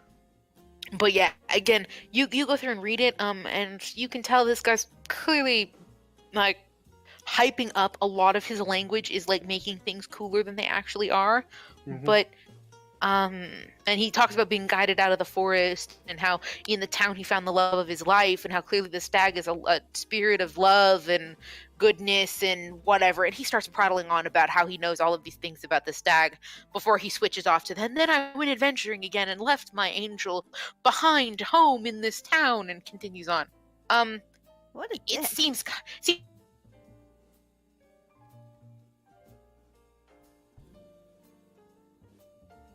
it's not super detailed about the stag. There's not a bunch of information. It's not like you don't get stats for the stag or anything. Oh, damn it, this is useless! She flings the book across the room. No, Sarabi, no! Do you really fling the book across the room? Yes. Perfect. You fling the book across the room, and it thumps right near the cleric, who kind of jumps for a second and looks over at you and goes, I don't know about you, but I do not think our hosts enjoy flinging things in their library. And he Oh, they bends do down enjoy it. and I tried it once. the Oh my the book landed open, and he bends down and picks it up and kind of flattens out the page that got crinkled and sets it to the side and kind of settles back into the book he's reading. But now he kind of gives you guys that iconic dad With the look stink eye. over his spectacles. Like, please do not cause a ruckus. I'll be very disappointed. Oh no. Anything but disappointed. I like Cleric Grandpa. No, the neutral Cleric stereotype. Grandpa is probably one of my favorite characters from another game. Isn't helping. he couldn't have encountered 2 worse people from us, and he couldn't have had a worse first impression. Yeah, pretty much. I mean, it's Arabian field. What kind of impression could they do? But bad impression. if he encountered literally anyone else, he might like us. Yeah, true. Sarah is pacing back and forth. This isn't helping. This is my only chance. Okay, so Pill keeps looking into like spirit guardians and like specifically about the stags and tries to like learn more about them and what happens if like you kill them. There's not a lot about, I mean, like for some of the ones that are just like actual animal spirits, those ones are relatively easy, but you just exercise them to get rid of them. There's not like, you can't really harm them, they're ghosts. Some of them are like, hey, don't shoot druids. There's like a PSA in there about don't go shoot your local druid. Wait, don't shoot your local druid. Thanks. Yeah, so it's just like, hey guys, please don't shoot a druid. Please watch where you're aiming those things. There's a couple in there that talk about angering the gods, and that seems real bad. Pill looks at them. Yeah, most of that's like, hey, we're gonna curse you and your family and your family's family and your family's family's family. 1 to 7 generations. 7 generations, kind of like a lineage curse. Yeah, that was accurate. Is there any way? And Pill's like, is there any way to undo that shit? From what you can tell, no. The only recommendation for the god one is you don't get cursed. That's how it's preventative care, not like curing it afterwards. Are there any other curses? Yeah, there's a couple other kinds that you can see where sometimes if the druid has ascended to becoming the forest, their magics can grow with the land itself. So as they attune themselves more with nature, they can access the ley lines, and so their spells can be greater. So things like polymorph and stuff like that, they have access to. And you know that can happen if it's one of the guardians that's a druid who's become a guardian. That can be sometimes something that happens. If the forest itself is creating specters, there might be a way to communicate with the forest itself. If it's just like it's a powerful forest on a ley line, normally bad things can happen to people around it, but also good things. Like, it's chaotic, it's like wild magic, it's like a fountain of wild magic, and so magic will just start occurring around it. So sometimes bad shit happens to you and you get cursed for no reason, and sometimes, really good things. You can find a pile of gold, you learn how to cast spells, that kind of stuff can happen because there's just there's a fae there that or there's a fae, and their definition of this is a blessing is really not. Reminds me of like the YouTube video of like the wild mage in the karaoke video. Yes, exactly. Where she accidentally summoned into fucking Tarask. Yes, exactly. What you reading? Let me see. But yeah, and then the other. So Robbie, I got a question. When you killed the stag, was there any god that was angry with you? How would you know that? Yeah, how did you know that she killed the stag? She only told Miro. So you wanted to. If I don't know. Okay, so these are spirit guardians, right? Did you what? And why do you want to know about this? Because I killed one. Yeah, okay, because you killed one. Let's make it simple. So when you killed one, was there a god that was angry at you? I have no idea what Yeah, that's happened. what I meant. Like, how would you know that? I'm not even sure I killed it. I don't know. I just shot it, and then suddenly things went downhill, and then Pietro was like that. Oh, Then there was blood and screams and shit. But that's not the point. The point is, the blue lady told me I have to fix what I damaged. And I think Wait, what told you you had to fix what? the blue lady told me I have to Oh, fix what I did. I think Okay, so it's may have possible for you to fix it. What did she tell you exactly what you had to do? things.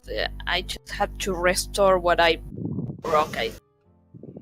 Okay, so we have to figure out how to bring the spirit guardian back. Felt thinking it away. I don't know. I don't even know what is happening. I just know Oh. there's something really bad is happening, and I don't want to talk to Vero about it because he's a druid, and druid get pretty mad when you do. Okay, well, look at me. I'm a necromancer, and like he tolerates me, so I'm pretty sure he'll be fine as long as you Yeah, but you're explain that. not causing the death of war. Not yet, obviously. That gift is perfect. Sorry. Okay. Well, anyway, if you explain the whole situation, be like, no, it wasn't intentional. I didn't intend to fuck with nature. I'm pretty sure he'll, like, won't be as pissed. I mean, he'll probably be irritated, but he won't be, like, fucking pissed at you or anything. It's not about getting here. Just, I think I'm going to ask him to me. I think I may replace what I broke that way. Yeah, you kind of have to if you want to, like, because if there's obviously a curse, so yeah, you obviously have to, somehow bring the spirit guardian back to life. If it's said. Yeah, I think so. When you spoke, remember back when we spoke to the gods, was there any that were specifically angry with you? Just making sure. I don't know. I think they were too busy being angry with you. Oh, okay. Well, Valid. if they weren't mad at you, then okay. There's a way. Then there really is a way to fix it aside from what the blue ladies. All right. So, One of the other guardians that I forgot to mention is it could be an archfey. That's also an option. It's always generally when hey, there's something happening. It could be this, that, or the other thing, or an archfey. Just just tack it on to the end of every list. It's like lupus. It probably isn't an archfey, but it could be. so Pilla, That's okay. bad. So is there like a piece of paper like nearby? Yeah, Or you pencil? can ask for like a scroll, and you can write down the information of the possible things, and you can make notes. Yeah, well, Draw like Phil like pictures. writes down like the names of like these creatures that the white stag could possibly be, and hands it to Sarabi, and be like, these are what the white stag could be. Okay. Also, Sarabi. And I also wrote like general information about them that came from the textbook. Tell Vero what happened. Show him these notes, and hopefully we'll find, if not him, we'll find someone who can tell us what to do. I'm asking you for a reason. With Kali we have seen clerics and druids everywhere. Nobody either couldn't, or just didn't want to help us. Select prox. I thought, well, you could be a good option with whatever kind of weird magic you do. You know what it's like, being Well, the from not what, so bad. from what I can gather, you and Pietro, you're cursed after he killed the thing, obviously, and you guys luckily have a way to lift the curse. Luckily for us, you asked Future Lady how to lift the curse, right? So, and what she said was, replace what is missing, right? Or something like that. Yeah, what maybe you I broke. didn't understand a lot. That's what I'm asking you. You're the smart one. What she told you was fix what you broke. Fix what you broke. Okay. Fix what you broke. So, obviously, you killed a white stag, you got a curse upon you. To lift it, you gotta fix what's broken. Obviously means you gotta bring the white stag back to life somehow. Or, find another thing like that to take his place. That's about what you can do. That's the best you can do to lift this curse. Now, that's about as good as I can. That's about as good information as I can get. That's basically how curses work. Curses are very specific. They have very specific instructions on how to lift them. You guys are lucky you can even lift your curse, to be honest. So, yeah, that's what I gathered from here. Do we copy the information? Oops. Right. Yeah, Yeah, Pill so you- took notes on the Enough information notes for from the book. Vero. Yeah, so you guys have notes and everything like that. So if you guys ever like, what did Beth say? Just come back and get this recording, and that's the information. It could be, from what you can tell, it's probably not a spirit forest. Callie and Sarabi probably both know that they're not weird, random, magical shit that happens around them. So it's probably not like a fountain of magic in the forest. The Snakewood is ancient. It's an old forest. So any number of the forest itself could have gained sentience. There could have been a druid that has merged with the forest. There could be a god in there or an archfey. Those are your kind of your what you're really working with there. Yeah. So If, Pill wrote all those down and he got the general information about them and he explained the instructions. And he also wrote down what he said to Sarabi in those notes and handed them to her. Be like, show these to Vero, ask him what his advice is. If he can't tell you the answer, we'll have to find someone who knows more about this, who we can get the answer from. Most likely it'll be other druids. She takes the notes and look at them just like this. Hating expression because this is a really hard word, but you're less of an asshole than usual. Thank you. Now, okay, so, and then Pill remembers, there was druids at the mountains, right? And they were trying to, fix the plague rod, right? In one of the previous sessions you mentioned them. Yeah, Pill's a bunch of magical hippies. Pill's Pill mentions those druids. He'd be like, I'd say that would be our best shot, our first place to go if we were to find druids. I'd say that's a safe bet, that they know what to do.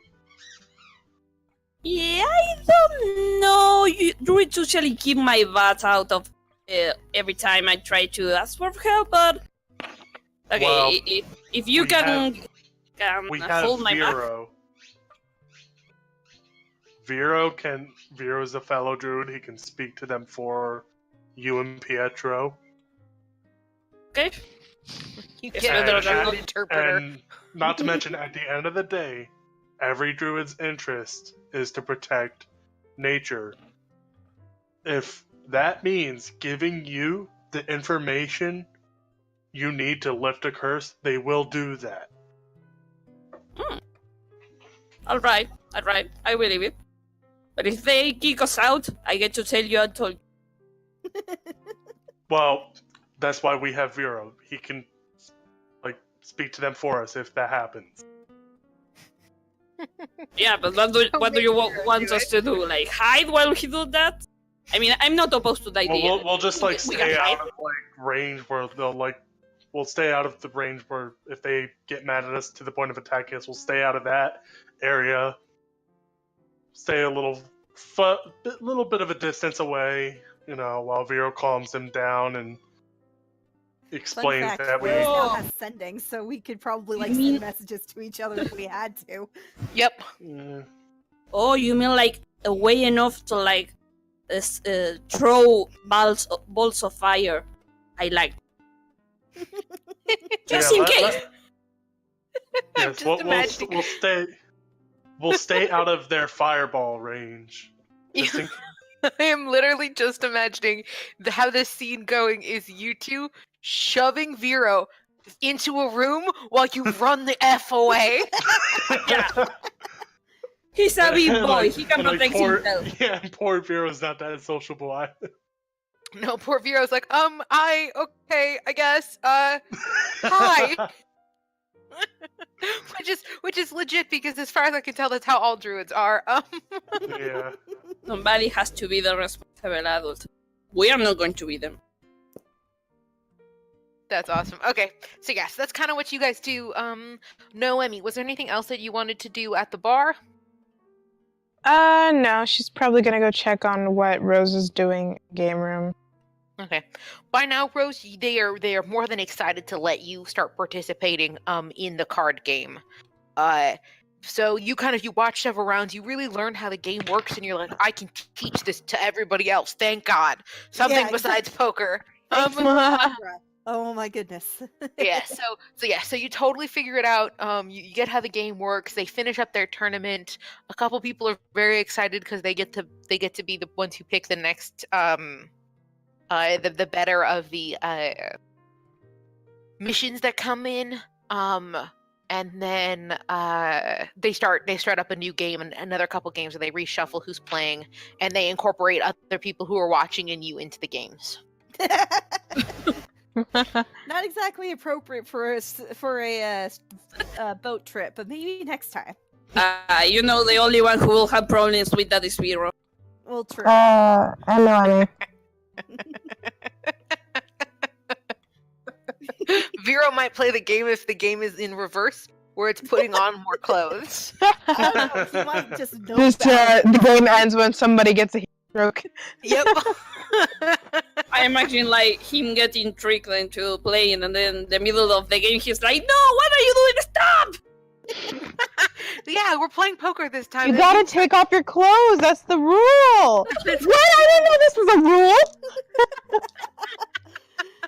Yeah, we were playing a home version. This is the real version of poker. You guys screwed with your poor defenseless druid. We're just getting back at him for the times that he will get mad at us. Yup. But The anyway, future times. But yeah, so go ahead. Rose is definitely dealing in at least a couple times. Well, Mhm. dealing in, playing around a couple of times. Mhm. I don't think I have to roll for that. No, you can play. You guys aren't playing for money, anything for fun. Yeah. As far as you can tell, though, the person who's still in the corner, the hooded figure who's got their head down, still asleep, or still has their head down. You can't tell if they're asleep or not, but they have not moved very much. Sorry, I just got a post from my friend who's back online who just says, "I'm here and I'm queer." Well, I don't have another rhyme. Fantastic.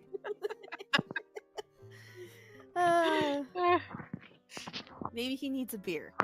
That literally she just posted and I'm ready for beer. I'm here, I'm queer, and I'm ready for beer. Sorry, this is the best series of posts After I've all ever that gotten. Christmas cheer. Yep. So after she plays a couple rounds, I don't know if she'll notice Noemi walking in. Starting to get hungry, so she might get up to go get some food. Okay. So yeah, so you guys can have your conversation if you want. Who wants to go upstairs? Who wants to level first? Now that we've kind of got you guys settled in, you guys can kind of have conversations with each other. So I think Noemi's gonna get bored of the game, like, really fast. She's just gonna get bored watching games because she's just like, okay, I just got out of games. Like, she's like, once we finally get off that shit, maybe then I'll start taking interest in stupid card games again. So did you want to level first? Yeah, I can level. Okay. Let's jump over into the leave your room chat and we'll start getting your level stuff going.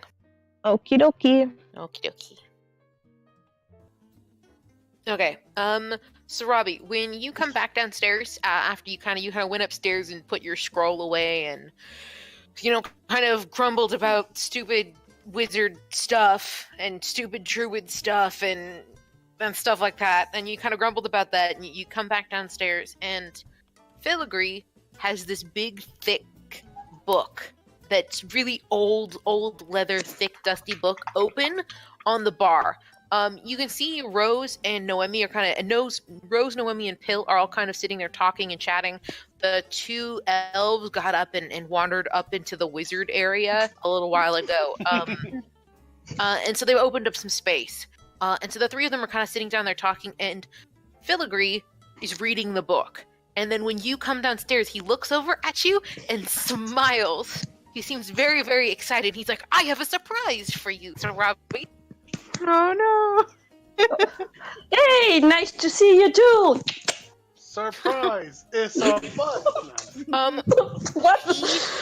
He disappears underneath the table and underneath the bar and starts mixing things, and you can hear rattling about and something shakes. It sounds very far away, like he just ducked underneath the counter, but it's like he's like in a cavern hundreds of miles away from you, and you're just hearing the distant echoes of things crashing about. Before he pokes his head back up, and with him are several of the other aides, and you've got 3 or 4 different adorable, teeny fairy dragons, things like that are all kind of pulling stuff out, and what comes out is a large chocolate cake with pieces of fruit. It's like a standard round 8-inch round cake, so it's got 2-tiered chocolate round cake with strawberries on top. And he comes out with that, and then another one pulls out a bowl that has slices of melons in it, and then there is a cup that is left on there, and one of the little flying birds is pouring coconut milk into it. And Filigree looks very proud of himself, presents it in front of you as mighty feat, and puts it in front of you, and just says, "This is from Callie," and darts away. Aw. People, we have cake!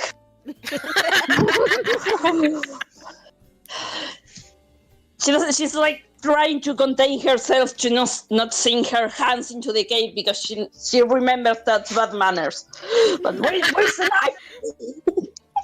That's fantastic, yeah. So if you ask, a knife is presented to you so you may cut the cake, and it's this big elaborate chocolate cake, and when you cut it, it's all moist and rich chocolate, and there's other pieces of fruit, and you can see that we're mixed into the cake batter. Oh, it's decadent. It's glorious and chocolatey, and This is too good. I can't enjoy it alone. And she start going to person to person. Hey, try this.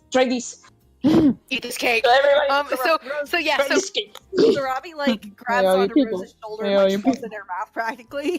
pretty much, yeah. all 3 of them get slices. Everybody else get...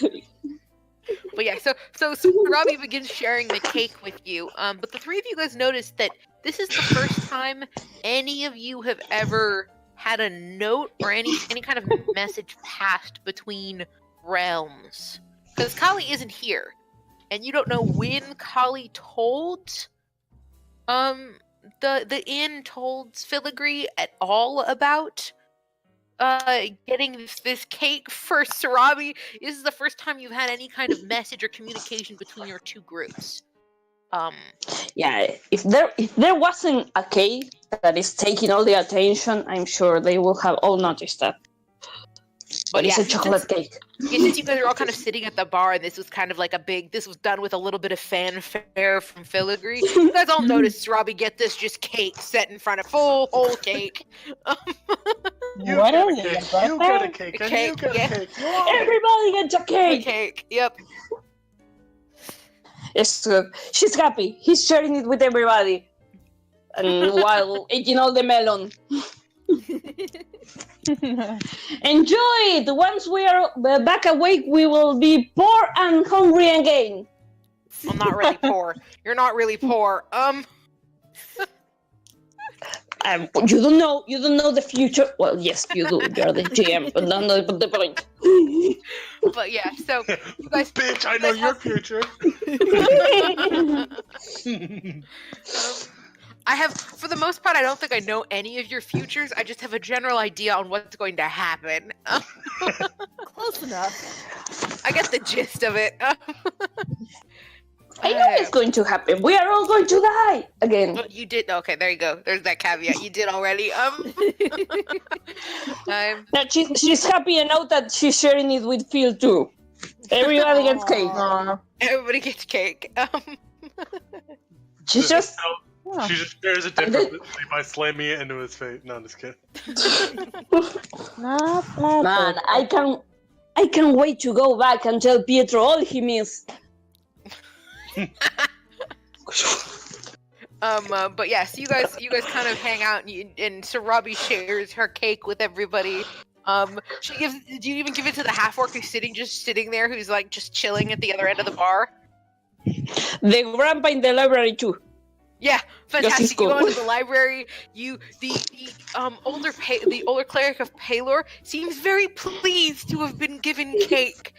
Yes. And Yeah, Vex and Vex both take they take the cake and they're like, oh my god, this is the best cake ever. Give it to Taco too. They went upstairs. The Taco and Luke are upstairs right now.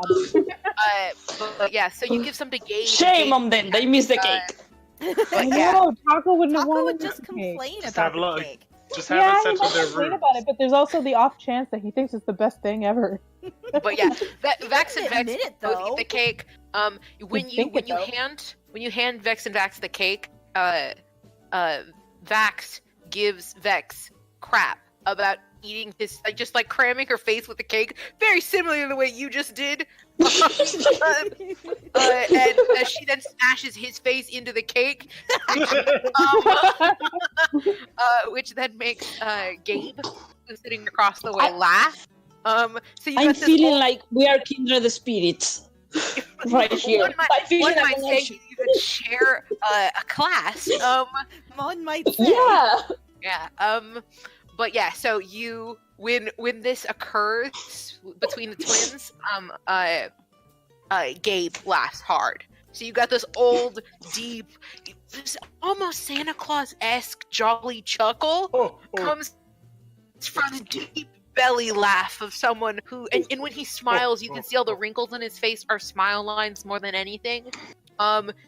He just happy, wonderful man who seems very, very happy to have been given cake.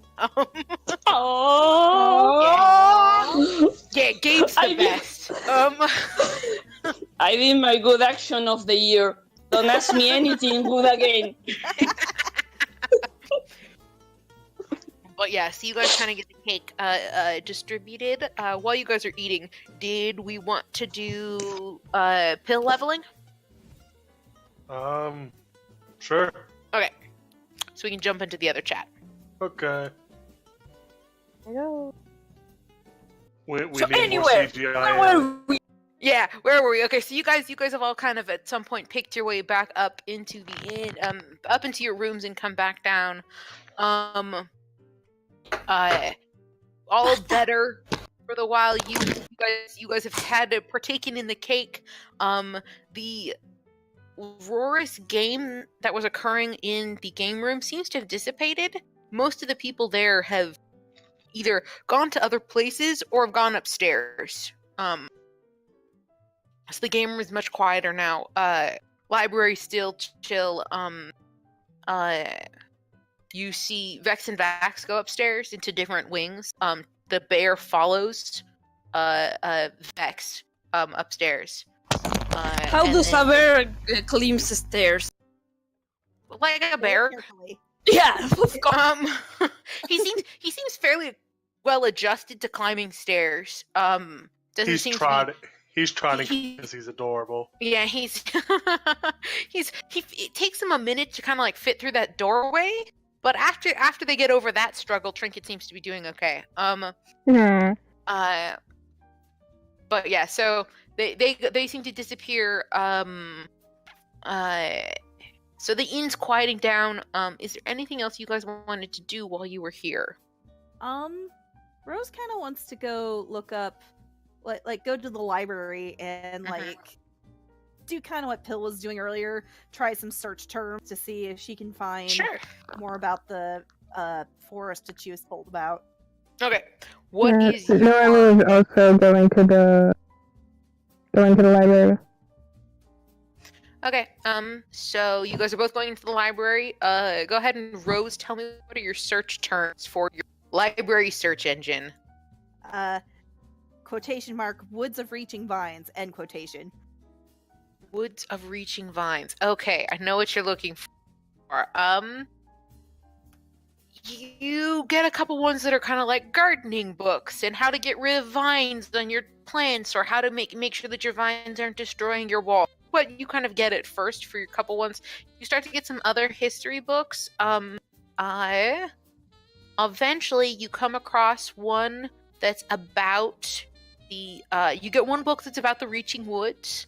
You get another book that kind of talks about the border forest.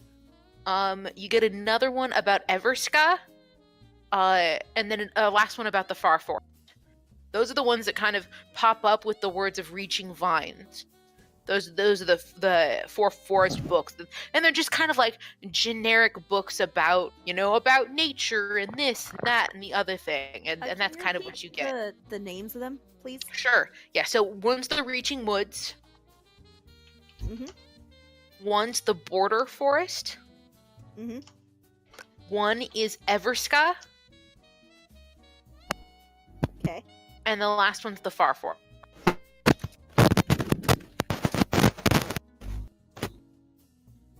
Okay.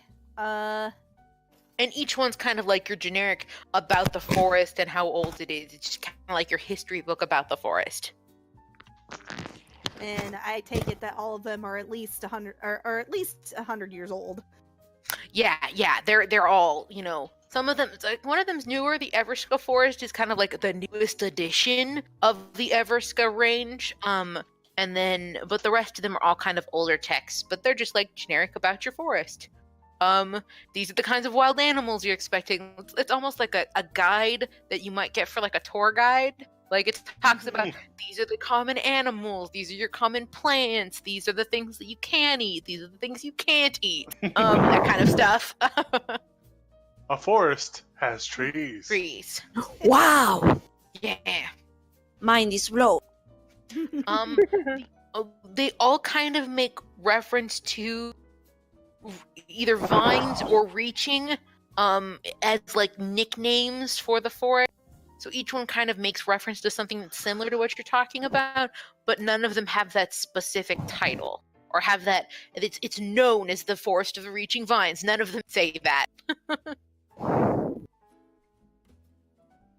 Well, she was just looking for ideas about where to go anyway, so she kind of makes a note of where they are on the maps that they probably show in the books. Yeah. But yeah, so I can actually circle them on your map here, because I'm on the map right now and looking at it. So I will circle them in red for you, and those are the ones. Cool.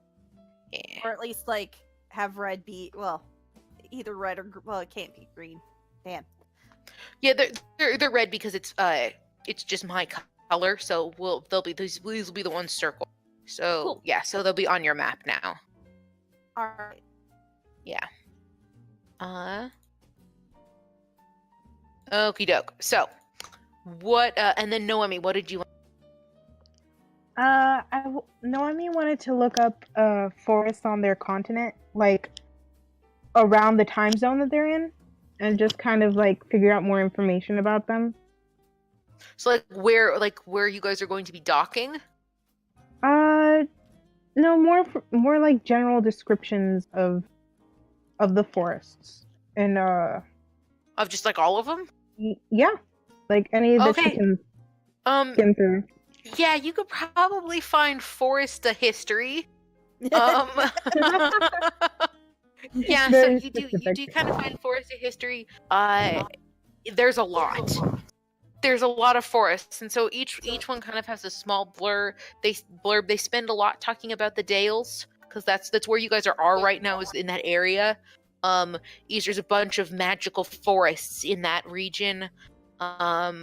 You learn more about the Snake Woods because it's also a very large, very old forest. That's sort of this is one of the newer books, and so it's actually talking about the sort of the deforestation that's kind of going on right now.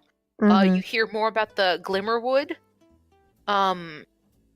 And the hard part about the Glimmerwood is that the ice is moving down and it's destroying. You get glacier destruction of the Glimmerwoods. It's actually north of what you would know as the DMZ. It's directly north of the DMZ. And so you kind of get some of these interesting sort of tidbits and notes about the forest, but there are a lot in Faerun. Yeah. Yeah. She closes the book.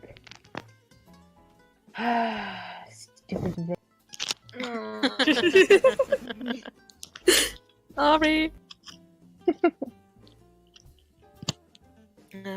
Anybody else? Was there anything else anybody wanted to do? Any blah blah blah blah. Anyone else anybody wanted to talk to? No, I'm good. Yeah, I'm good. I think now that Yes, but really no one let me. probably just following everybody around, just munching on the cake. Okay. Then yeah. For the most part, then that's kind of the game. You guys kind of get your stuff together. You guys have looked about, you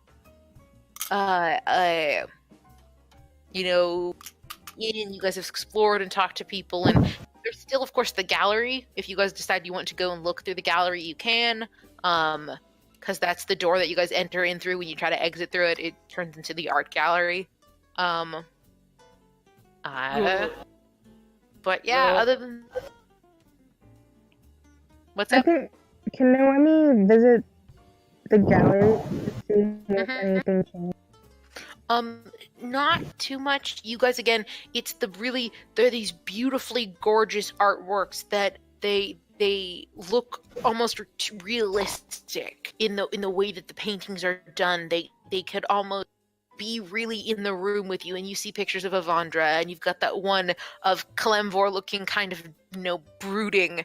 Now that you know who he is, it's still a very ordinary poster of Kalemvor, or a picture of Kalemvor, but it just looks broody. Now that you know him. You continue to head down the hall, and you've got, this picture of these heroes that you've seen before, ones that are called the Trace Horny Boys, and you've got them on the wall, and there's another one of Vox Machina, and there are these adventurers, two of which now that you've seen them, you realize are in the painting. As you guys walk by, you start to notice people in the inn. You're like, oh shit, these are people in the painting. And so as you guys walk by, you notice then there's another one, a new one, of the Mighty Nine, and next to it is a single picture of a purple-colored tiefling with tattoos. It's like tattoos on his neck, and there seems in memory of that one, and then they continue on, and there's more pictures, and for the most part, nothing's really changed. Then, of course, you reach that gap where you just have empty frames. It's not any bigger than it was last time, or smaller, so it doesn't seem to have changed, and you still have your plaque with your guys' wall-sized portrait that at some point will be just a massive painting of the Disaster Brigade's greatest battle. But we can't really get. Sorry, go.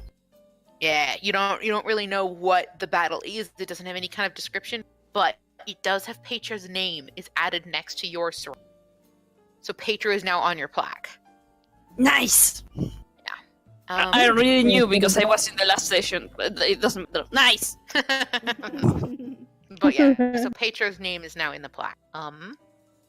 But yeah, other than that, it's a fairly relaxed version. You now start to understand why people who live, who come to the inn, the people when you first showed up, and all the people, how casual everyone was in the inn, you're starting to get it. The inn is a break. It's a moment of, even in the hardest times, there will be a respite for all of you.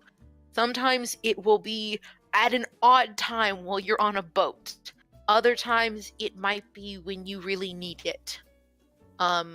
And it makes the inn much more of a comforting idea that even as hard things will come in your future, this place will always be here for you to sit back and have a nice cup of coffee.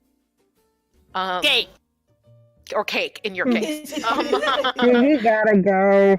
But yeah, so that's Okay. our session for today. I don't know if you guys had anything else, like GM-related questions you guys wanted to ask me.